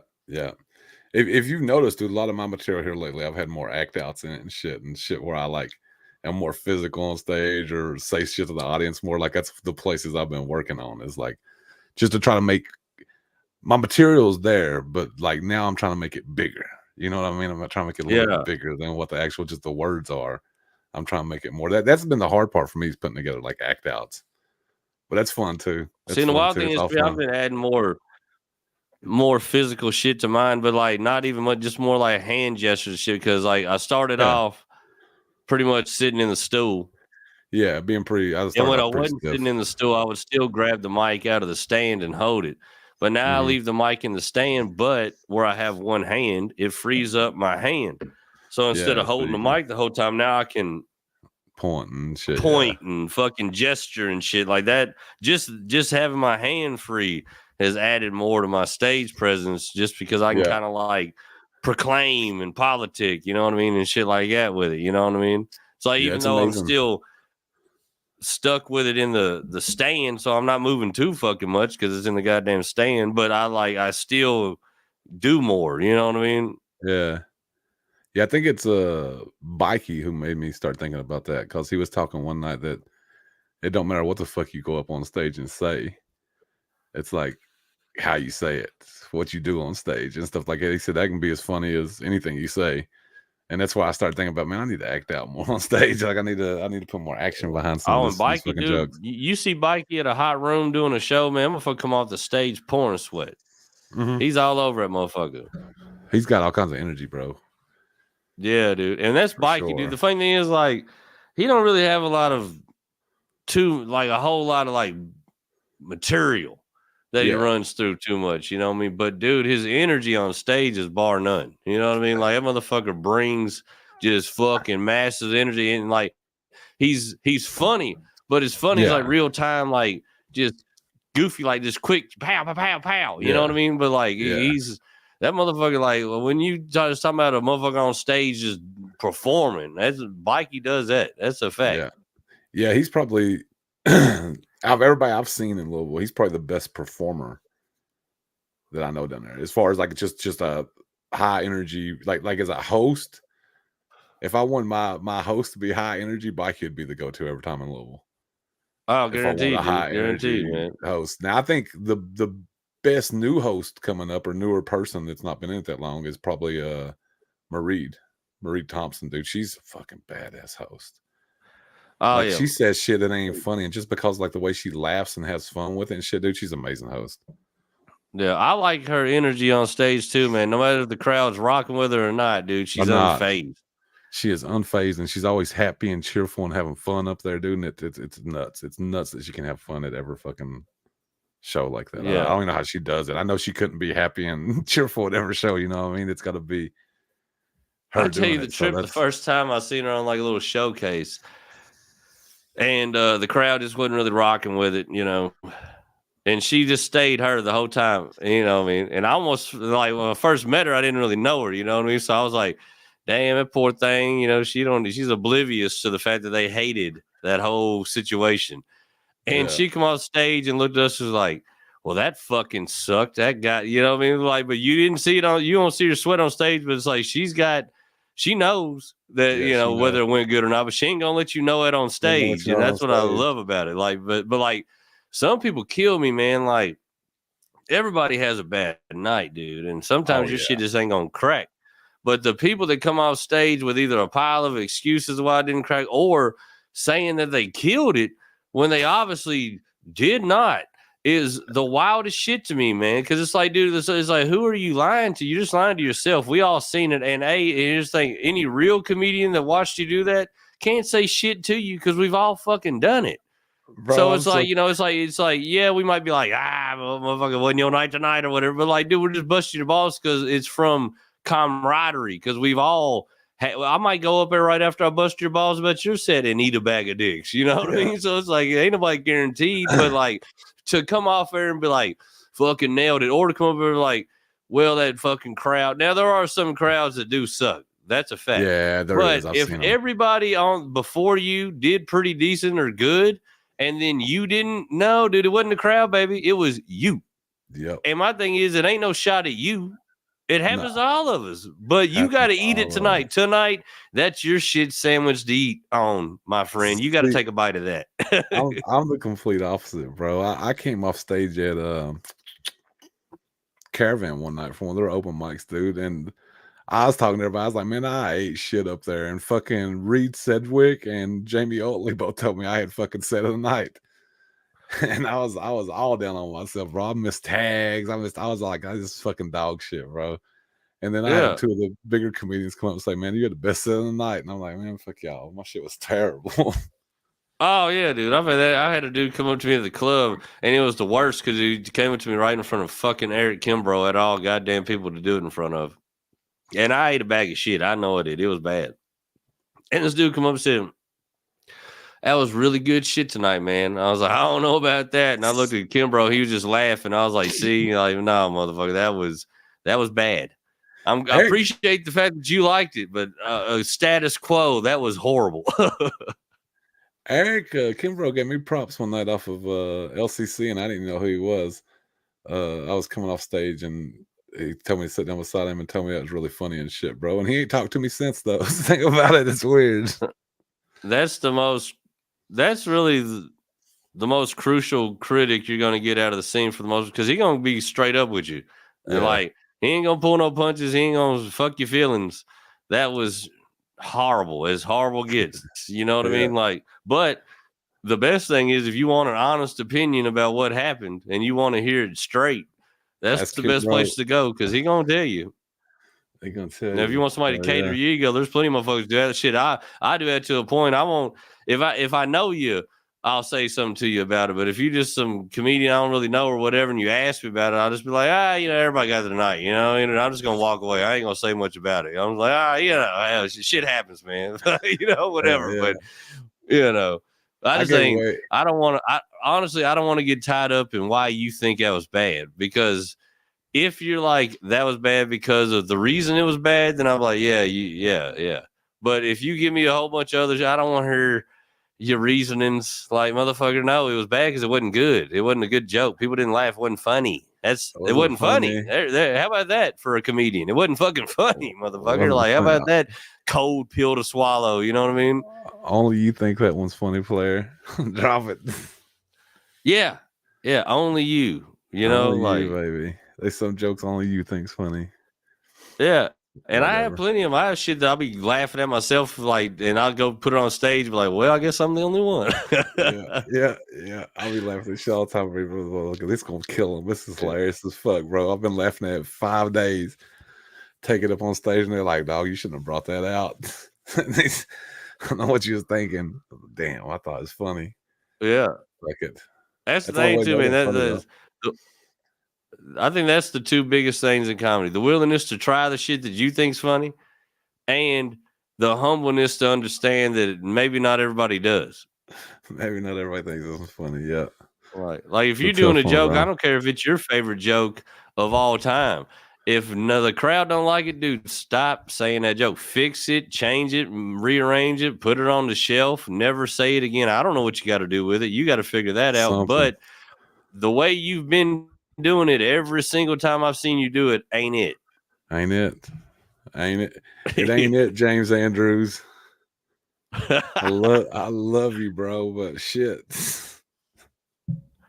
Yeah, dude. There's goddamn Walmart joke, man. I see him.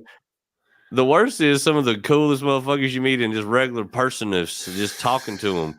You see them get on stage and it breaks your heart that they do so bad. You're like, damn, I want you to be good because I'd like you as a dude. But boy, you got to figure that out, because that right there ain't shit. Ain't shit, bro. It's hard to do, man. I would never tell anybody to quit doing comedy, though, because like I said, it might take one dude 15 years to click. Might take another one 2. You know what I mean? It's all different. If you keep working on it, You might get there. You know what I mean? You might get there. Yeah. You might get there. I also me, never tell everybody they're funny. I won't tell nobody if they're funny or not. I don't know. I'll tell if you ask me honestly and be like, "Hey, you think I'm funny?" I might be honest with you and be like, "To me, not really." But you know, that ain't saying you're not funny. Right. Yeah, That's like I look at people all the time. I'm like, see them on a billing or something, you know what I mean? I'm like, I don't understand how they got booked, but somebody booked them, so I guess that's all that mattered. You know what I mean? Matters, bro. Somebody decided they needed to be on a damn show, so there you go. They're on a show. What am I gonna say? That's all that matters. Would I have booked them? Probably not, but that ain't my show, so I don't give a fuck. I am going to say one thing, though, and this is in both of our scenes. I do see a mistake of bookers just booking the same people for the same shows over and over again. Because aren't you going to wear your audience down like that? Oh, for a fact, dude. That's eventually, like me. Like I don't never bring the same people back to a room. Now, if I get a new room, I'll bring maybe some people I've had at another room back. Like in Georgetown, I've never had the same lineup twice. Yeah, because I mean, you don't want to wear your audience like you don't want your audience to see the same fucking lineup twice. Like if somebody decides, "Hey, I am going to come back to their show," yeah, you don't want to see the only way that works with the same comedians coming back is those people had to love them so fucking much that they specifically wanted those motherfuckers back. Yeah, and B, those motherfuckers most of the time have enough material to give them something they didn't hear the last time.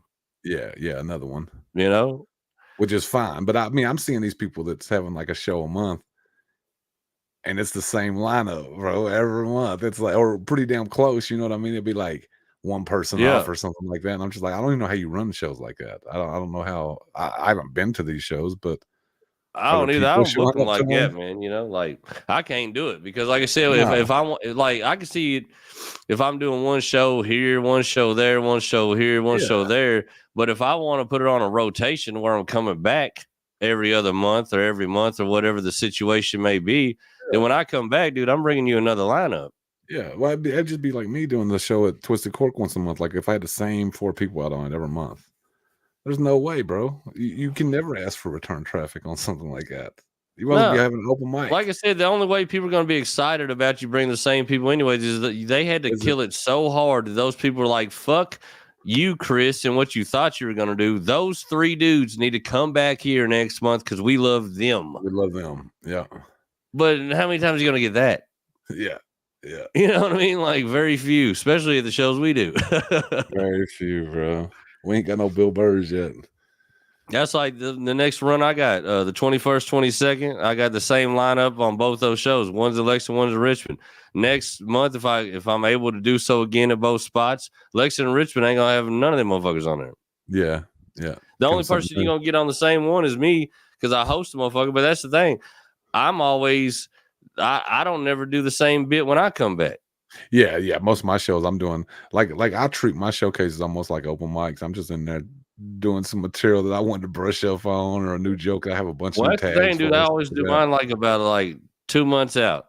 So after we wrap a show, then I'm already in the clubs and the bar shows working on new material for the next one of my shows. Yeah. Like what I'm working on all the time isn't really even for what I'm doing at other shows or showcases or whatever. Like I'm trying to bring the pain every time. But I'm always working on new shit. So when I get on that Murder Circus stage, I got me a new set of shit that I know none of these people heard before. And I've worked on it enough to feel confident that I'm going to bring it. Yeah. You know, so that's why I'm always flipping over new shit. And the beautiful thing I love about it is that makes it hard on me for the Murder Circus shows. But then it's so nice to get booked on another show that ain't a Murder Circus because then I got this big ass bag of jokes and I can get whatever fucking one I want.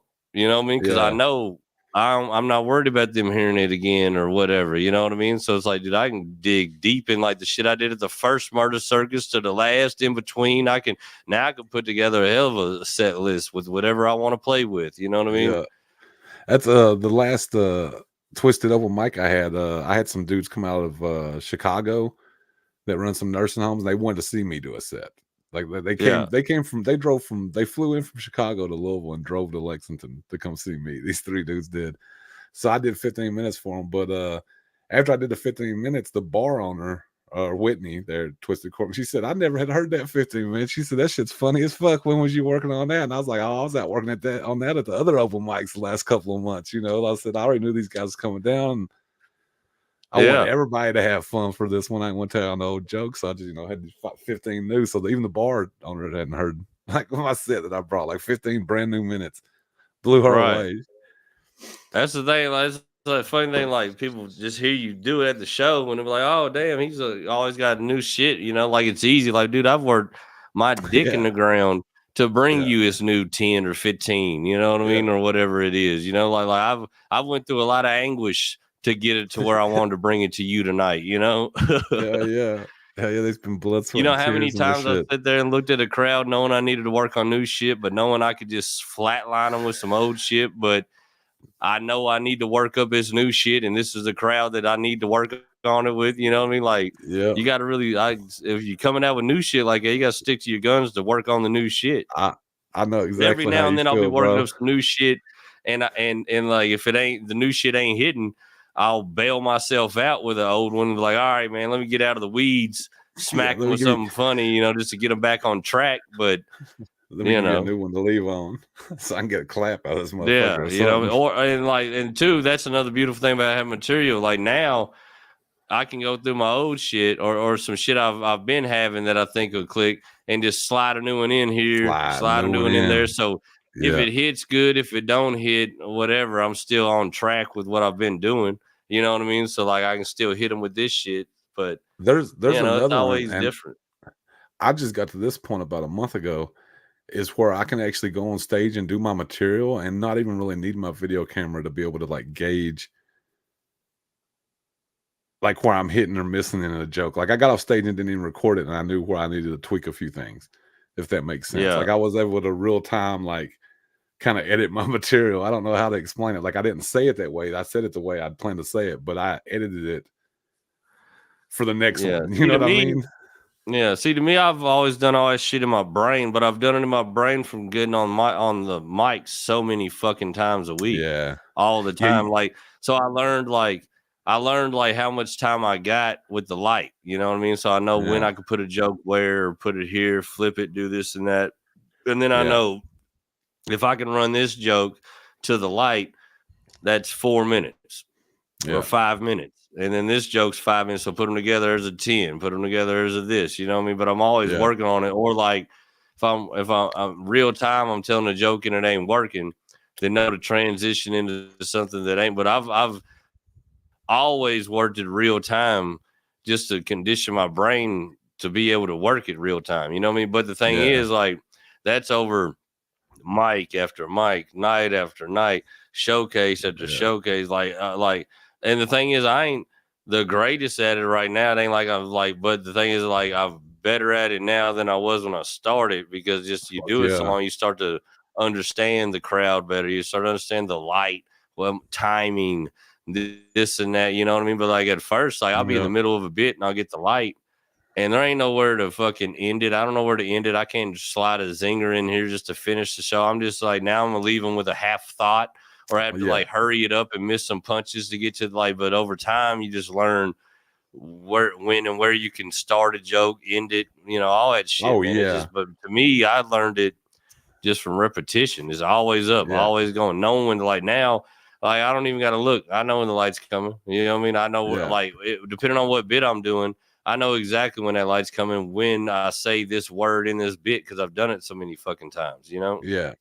I've even come up with alternates, like, well, I work with some real touchy material sometimes. So like if the audience don't go along with me on one thing, I've got an alt for it. Like say they don't respond to when I do that Indian chant shit. Now I've got an alt to come out of that while I do something else to get them back. You know what I mean? Yeah. Before I go into the next thing. Like I've started working on like having alternates to the ends of the jokes and shit. That's just something else. Yeah, I've had jokes like that too. I can take it this way and go down here. I can take it this way, go over here. You know what I mean? Whichever which way I want to take it, Yeah.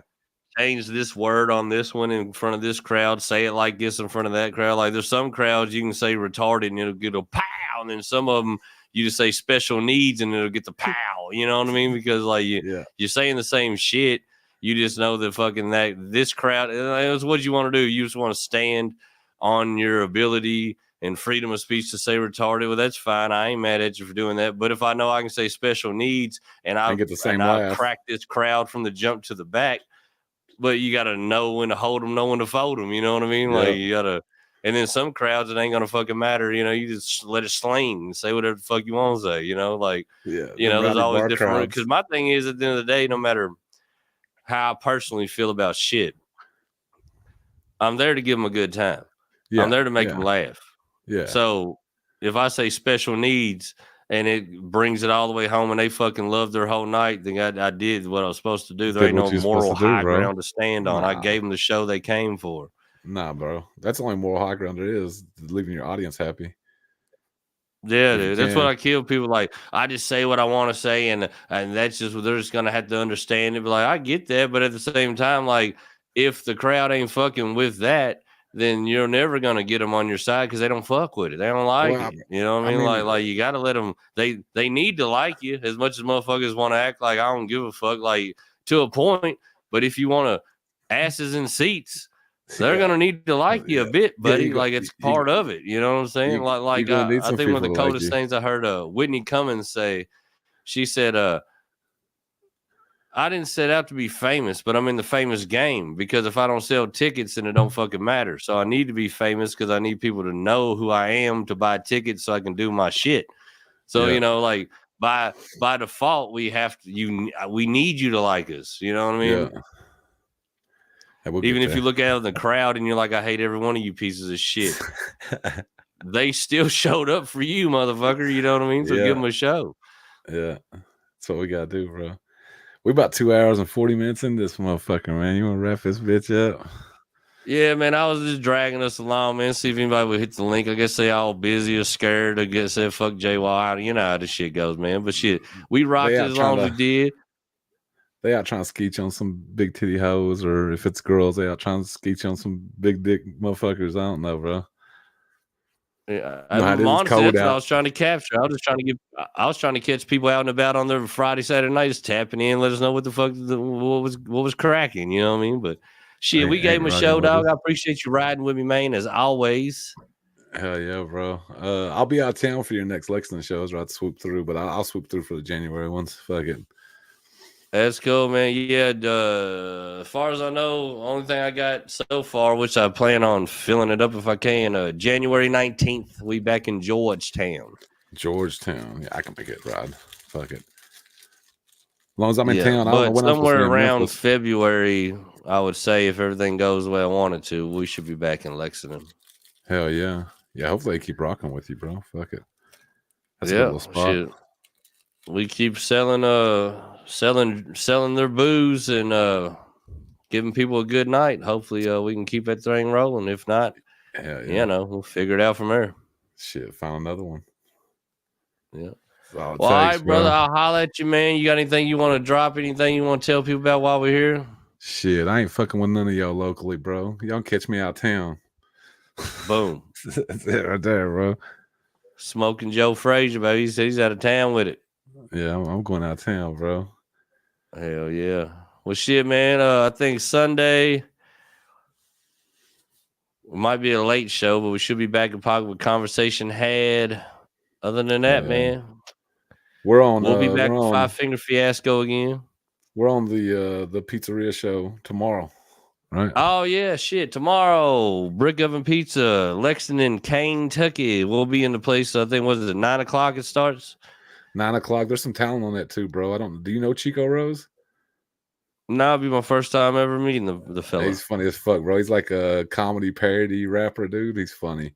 He's a good dude too. You'll like him. And we got a nice little showcase there for real. Hell yeah, dog. Well, shit, we gonna bring the pain. That's what I always plan on doing, man. If I get a hold of that microphone, I'm trying to knock heads. So yeah, we're gonna try to do that. Gotta get my set together. I gotta get my set together because I was headed on like yesterday's set, and now I've got to switch lanes to tomorrow's set because it's a completely different set. Oh, I was gonna ask you, was you in there last time we did that show when me and Will showed up? Was you in there when I did my set? Yeah. Do you remember what set I did? You had that Halloween joke in there about fucking running around with your nub and the fucking blood on it. I know that for sure. Yeah, I know. I was opening with that because it was October or somewhere around there. I don't know what all you did, but you killed them. You had them. I'm just trying to make sure I don't want to do the same jokes again, but I was going to do some shit that I might not exactly be doing at our show on the 21st in case I got some repeat people. In all honesty, so far I've been to Brick Oven twice, and except for the comedians, it's always been like different people for the most part. Like that place has got like a I'm talking about I might have some people that I know. Oh, that you know in the last one, but are gonna definitely be at Horse and Jockey. So I'm just honestly for the 2 to 3 people that might be, because it ain't like I'm bringing the crowd. You did the porta potty joke for sure. I remember you doing that one. Oh yeah, and I've done abandoned that kind of. Well, I didn't abandon it, but I shortened it and just made it. I basically just stuck to what I thought was funny and got rid of the rest of the shit. You did that whole series, but I can't remember because you did. I know what I did. I did that. I did the fucking banana vape and the fucking passion fruit White Claw joke with the hey dudes. Yeah. All right, so then I did the ambidextrous joke. Because I was usually starting with that and going into that. All right, I know what I did. Cool. So I mean, that means I got, yeah, dude. That's what I was hoping. I was hoping I had some heaters that I didn't do on that. Yeah, because all that shit's like still pretty much new shit. Like that was the shit honestly, that was the set pretty much I put together for the last Horse and Jockey show. Yeah. Yeah. I opened all right, up. Cool. So I got put in shit in the bag. I couldn't remember what I laid out. You know what I mean? I opened up the last Twisted Cork mic, dude. With I said, y'all know how I know I'm too old for this bar. I said I went to the bar and tried to order a glass of wine. This motherfucker offered me a White Claw and a grape Jolly Rancher. Yeah, I'm hyped about that show, man. Just because I need it, man. Like I love these like showcase shows and shit like that leading up to the next Murder Circus. Yeah. I always just look at them like that's where I'm really, as many times as you can touch the mic, really.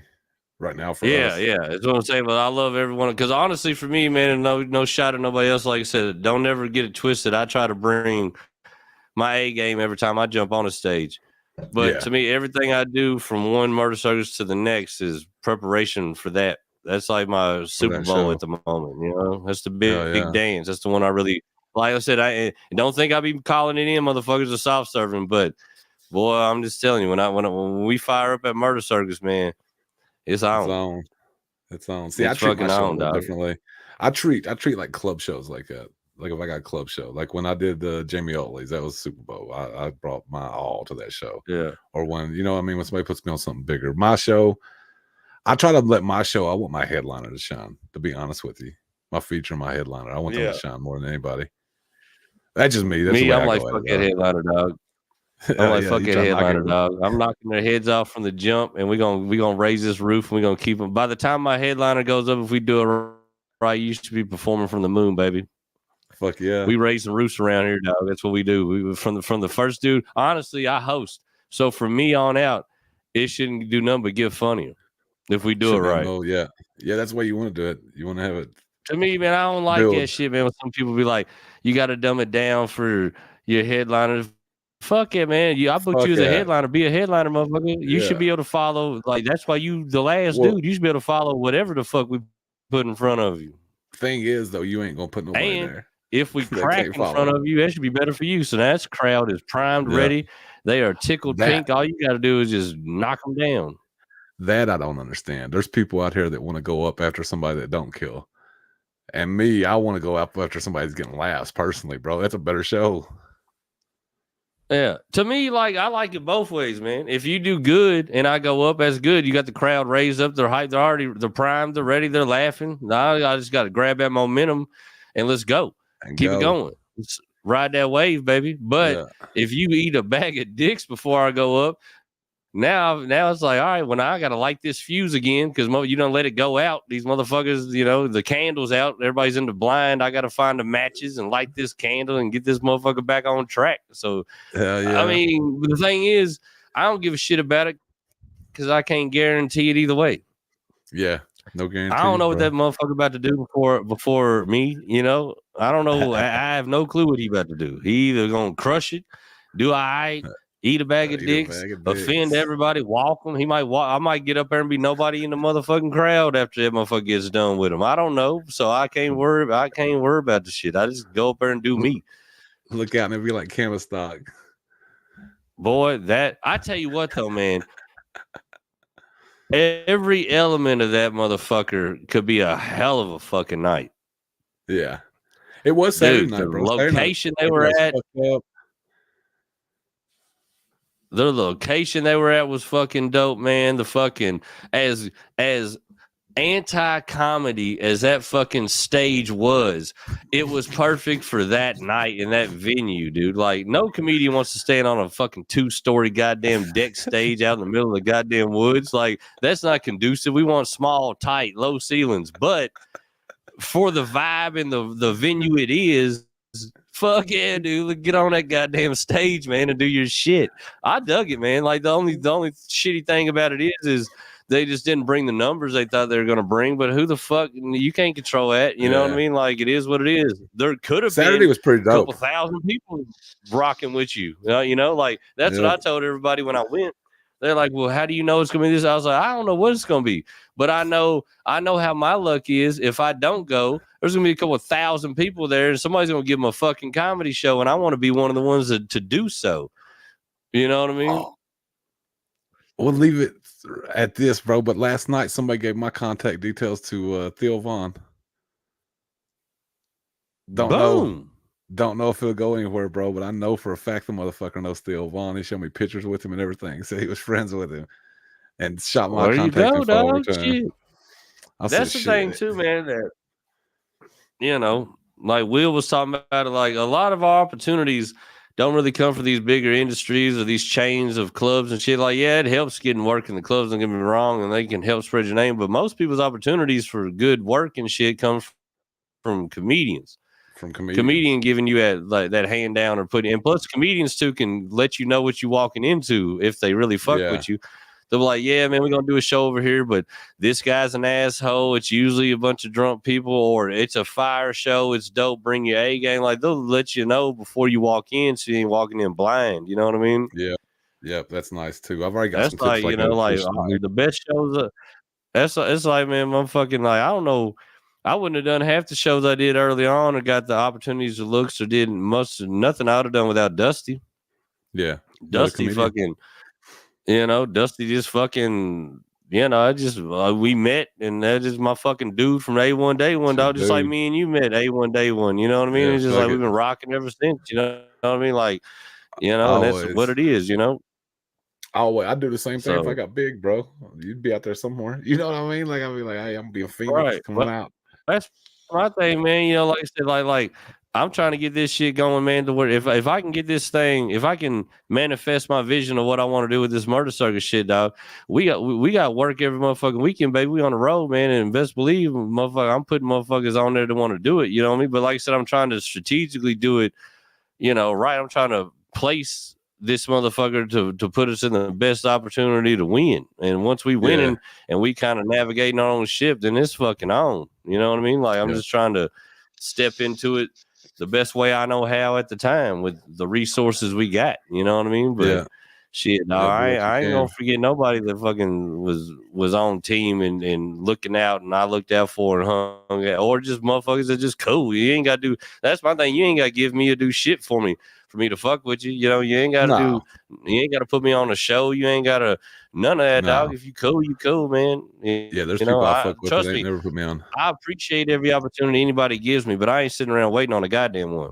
No, and I ain't gonna be sitting around you ain't mad gonna at you because you ain't giving me one. about who didn't put me on this or that. I ain't got time to fucking worry about it, baby.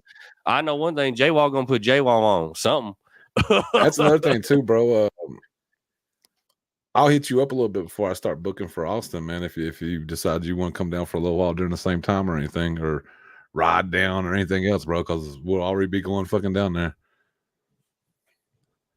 Well, see, my initial thought was after we get through these holidays, you know what I mean? Like at March, April, May, or somewhere around that run. That's where I was going to try to be down there.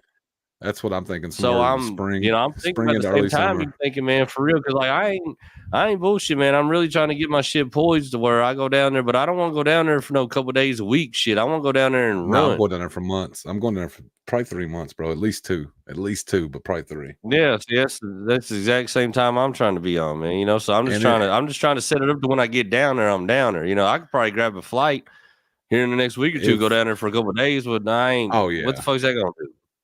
Yeah, I could do the same thing, bro. But I want to go down there for a little skit. Because my plan right now, like I would stay down. I'll move to Austin, bro, if I can get enough opportunities out of it. But even if I can't, dude, I'm gonna go down there and make as many connections, eat as many stages up, all that good shit as possible. You know what I mean? I'm gonna go down and put my best foot forward in Austin for 3 solid months. Yeah, dude. I mean, because the networking stream alone is worth it, dude. Because like I said, not only are you getting in the scene in Austin, getting up in Austin doing shit, but motherfucker, almost every comedian that's down there working ain't from her. So think about, all these other states they coming from, where they know bookers, they know people at the clubs, they know motherfucking promoters, they know all this shit from all these other states that we don't know nothing about. Yeah, well, I mean, just watch Kill Tony, bro. These motherfuckers coming there from Oslo and Denmark and Germany and shit, bro, to get on stage. So you're gonna meet motherfuckers from all over the world in Austin that are doing comedy. That's what I mean, though, man. Like, you build your network, man. You might know somebody, like, he's down in Austin, you know, trying to like make his name, but like back home, he's got the hottest motherfucking once a month show, always selling out and shit. Next thing you know, you can go to like Wisconsin, where you didn't know nobody in Wisconsin before. Now you can start working and getting your name out there. Build that Rolodex. Bro. Yeah, same shit. Like the same dude from Wisconsin. Like, look, dog, like, you want to come to Kentucky, man, do a run, man. You know, and my thing is, I tell people like my homie from Nashville, man. I seen him everybody's shit, man. I seen him Craig, Mailman, John, everybody, dog. I was like, dude, these are the people that book, man. If you can get on and they can got some shit for you, man, get up there and do this shit, dog. Like, it ain't like I'm like holding the card. Oh, you got to talk to me to talk to them. I don't give a fuck, dog. If you want to get up there and do some work, I'm trying to do the same shit. The only thing I ask, if I show up in your town, where do I go? Tell me where I need to go. You know, that helps us too, bro. That's helped me a lot. Like just people hitting me up and then be like, who do I hit up for mics around there? And I tell them, you know, Louisville Comedy Club, Comedy Caravan, Planet of the Tapes, Comedy Off Broadway here, and just give them a big list of things. And they're quick to give me back what's hot in their town. Yeah, you know what dude. I mean? That's and I mean, anybody right holding there. cards, anybody holding it like cards or some secret shit is just goofy, because everybody posts everything on the fucking social media. Any goddamn way, you can find open mics everywhere. But two, what do you keep for, like, you mad they might get opportunity you ain't gonna get now, dog? You create your own opportunities from what you're doing on that stage, man. Like, it don't fucking matter if they come. You could have 1,000 people, like the motherfuckers in Austin that are dope, doing their shit, working the clubs in Austin. You think they give a fuck about the thousands of people coming in? Nah, they don't give a fuck. Like, yeah, come in here. If you do good, you do good. If you don't, what the fuck ever. I'm still doing my shit. You think Tony Hinchclife's worried about everybody moving down there? No, he wants them motherfuckers to come. Yeah, but I'll definitely tell you when I'm going down, bro. Because I'm going down, but Danielle Warnell, I don't even know if you met her yet. She's gonna do a month down with me, and I'm just gonna get an Airbnb for like 3 months. But she's gonna be there 1 month and pay half for that month, and I'm just gonna stay for the whole 3 months. Yeah, well, like I said, man, I was just gonna try to get this little holiday snapping, and that's my next kind of venture, is trying to really set up and schedule and figure out how and what I'm gonna do and get down there and shit. So I'll just stay in touch with you about it, man. And if it makes sense, we can make it happen together. We'll do so. If not, then you might go down there earlier than me or whatever. Like, shit, I'm gonna get down there. It's a Greyhound in a duffel bag full of shit. Yeah. I just know you've been thinking about it too, so I want to keep you in the loop about it, just so you know. Just so you know, bro. Yeah. To me, that's the only move right now. Yeah, it's the mecca right now, bro. If you want to be a comedian. Well, to me, if you want to do it shit like we want to do it as a for real, then you got to go down there. Yeah, I feel like it's, you know, honestly, I feel like you still got to go to New York and LA too, but you got to go to Austin. I think Austin's the most important place for comedy right now. Right now. Yeah, right now it is. I mean, right now it's like the mecca. Yeah, it's it. Know? But still, like, shit, there is something to be said to being at that comedy store, being at the cellar, you know, like, so, like, but to me, I don't really like cold weather, and I've just always lived in the in the mid south to south region. So just to me, going to Texas just seems more like a place I'd rather be than New York or LA anyway. Does me too, bro. But you know, I'm still going to New York here and doing this little run. Fuck it, they gonna meet me. Hell yeah, dog. I mean, that's the thing too. Even going down to you go down to Austin and make the most of it. And say something happens where you do good and you get some good shit popping. Well, popping in Austin translates to you gonna end up going to New York any fucking way, in LA and wherever. Way. You know what I mean? Yep. Do it big, bro. All right, brother. Well, shit, man. Well, good chat, dog. Well, yeah, I'll just keep in touch with you on all of it, man. Hell yeah, bro. Keep doing it. Keep wearing their heads out. I'll see you tomorrow night, man. Bro. Well, I'm gonna get out of here and eat some noodles. All right, bro. Yep, tomorrow night. Pizza. We gonna blaze them. Yeah, we got them. Later.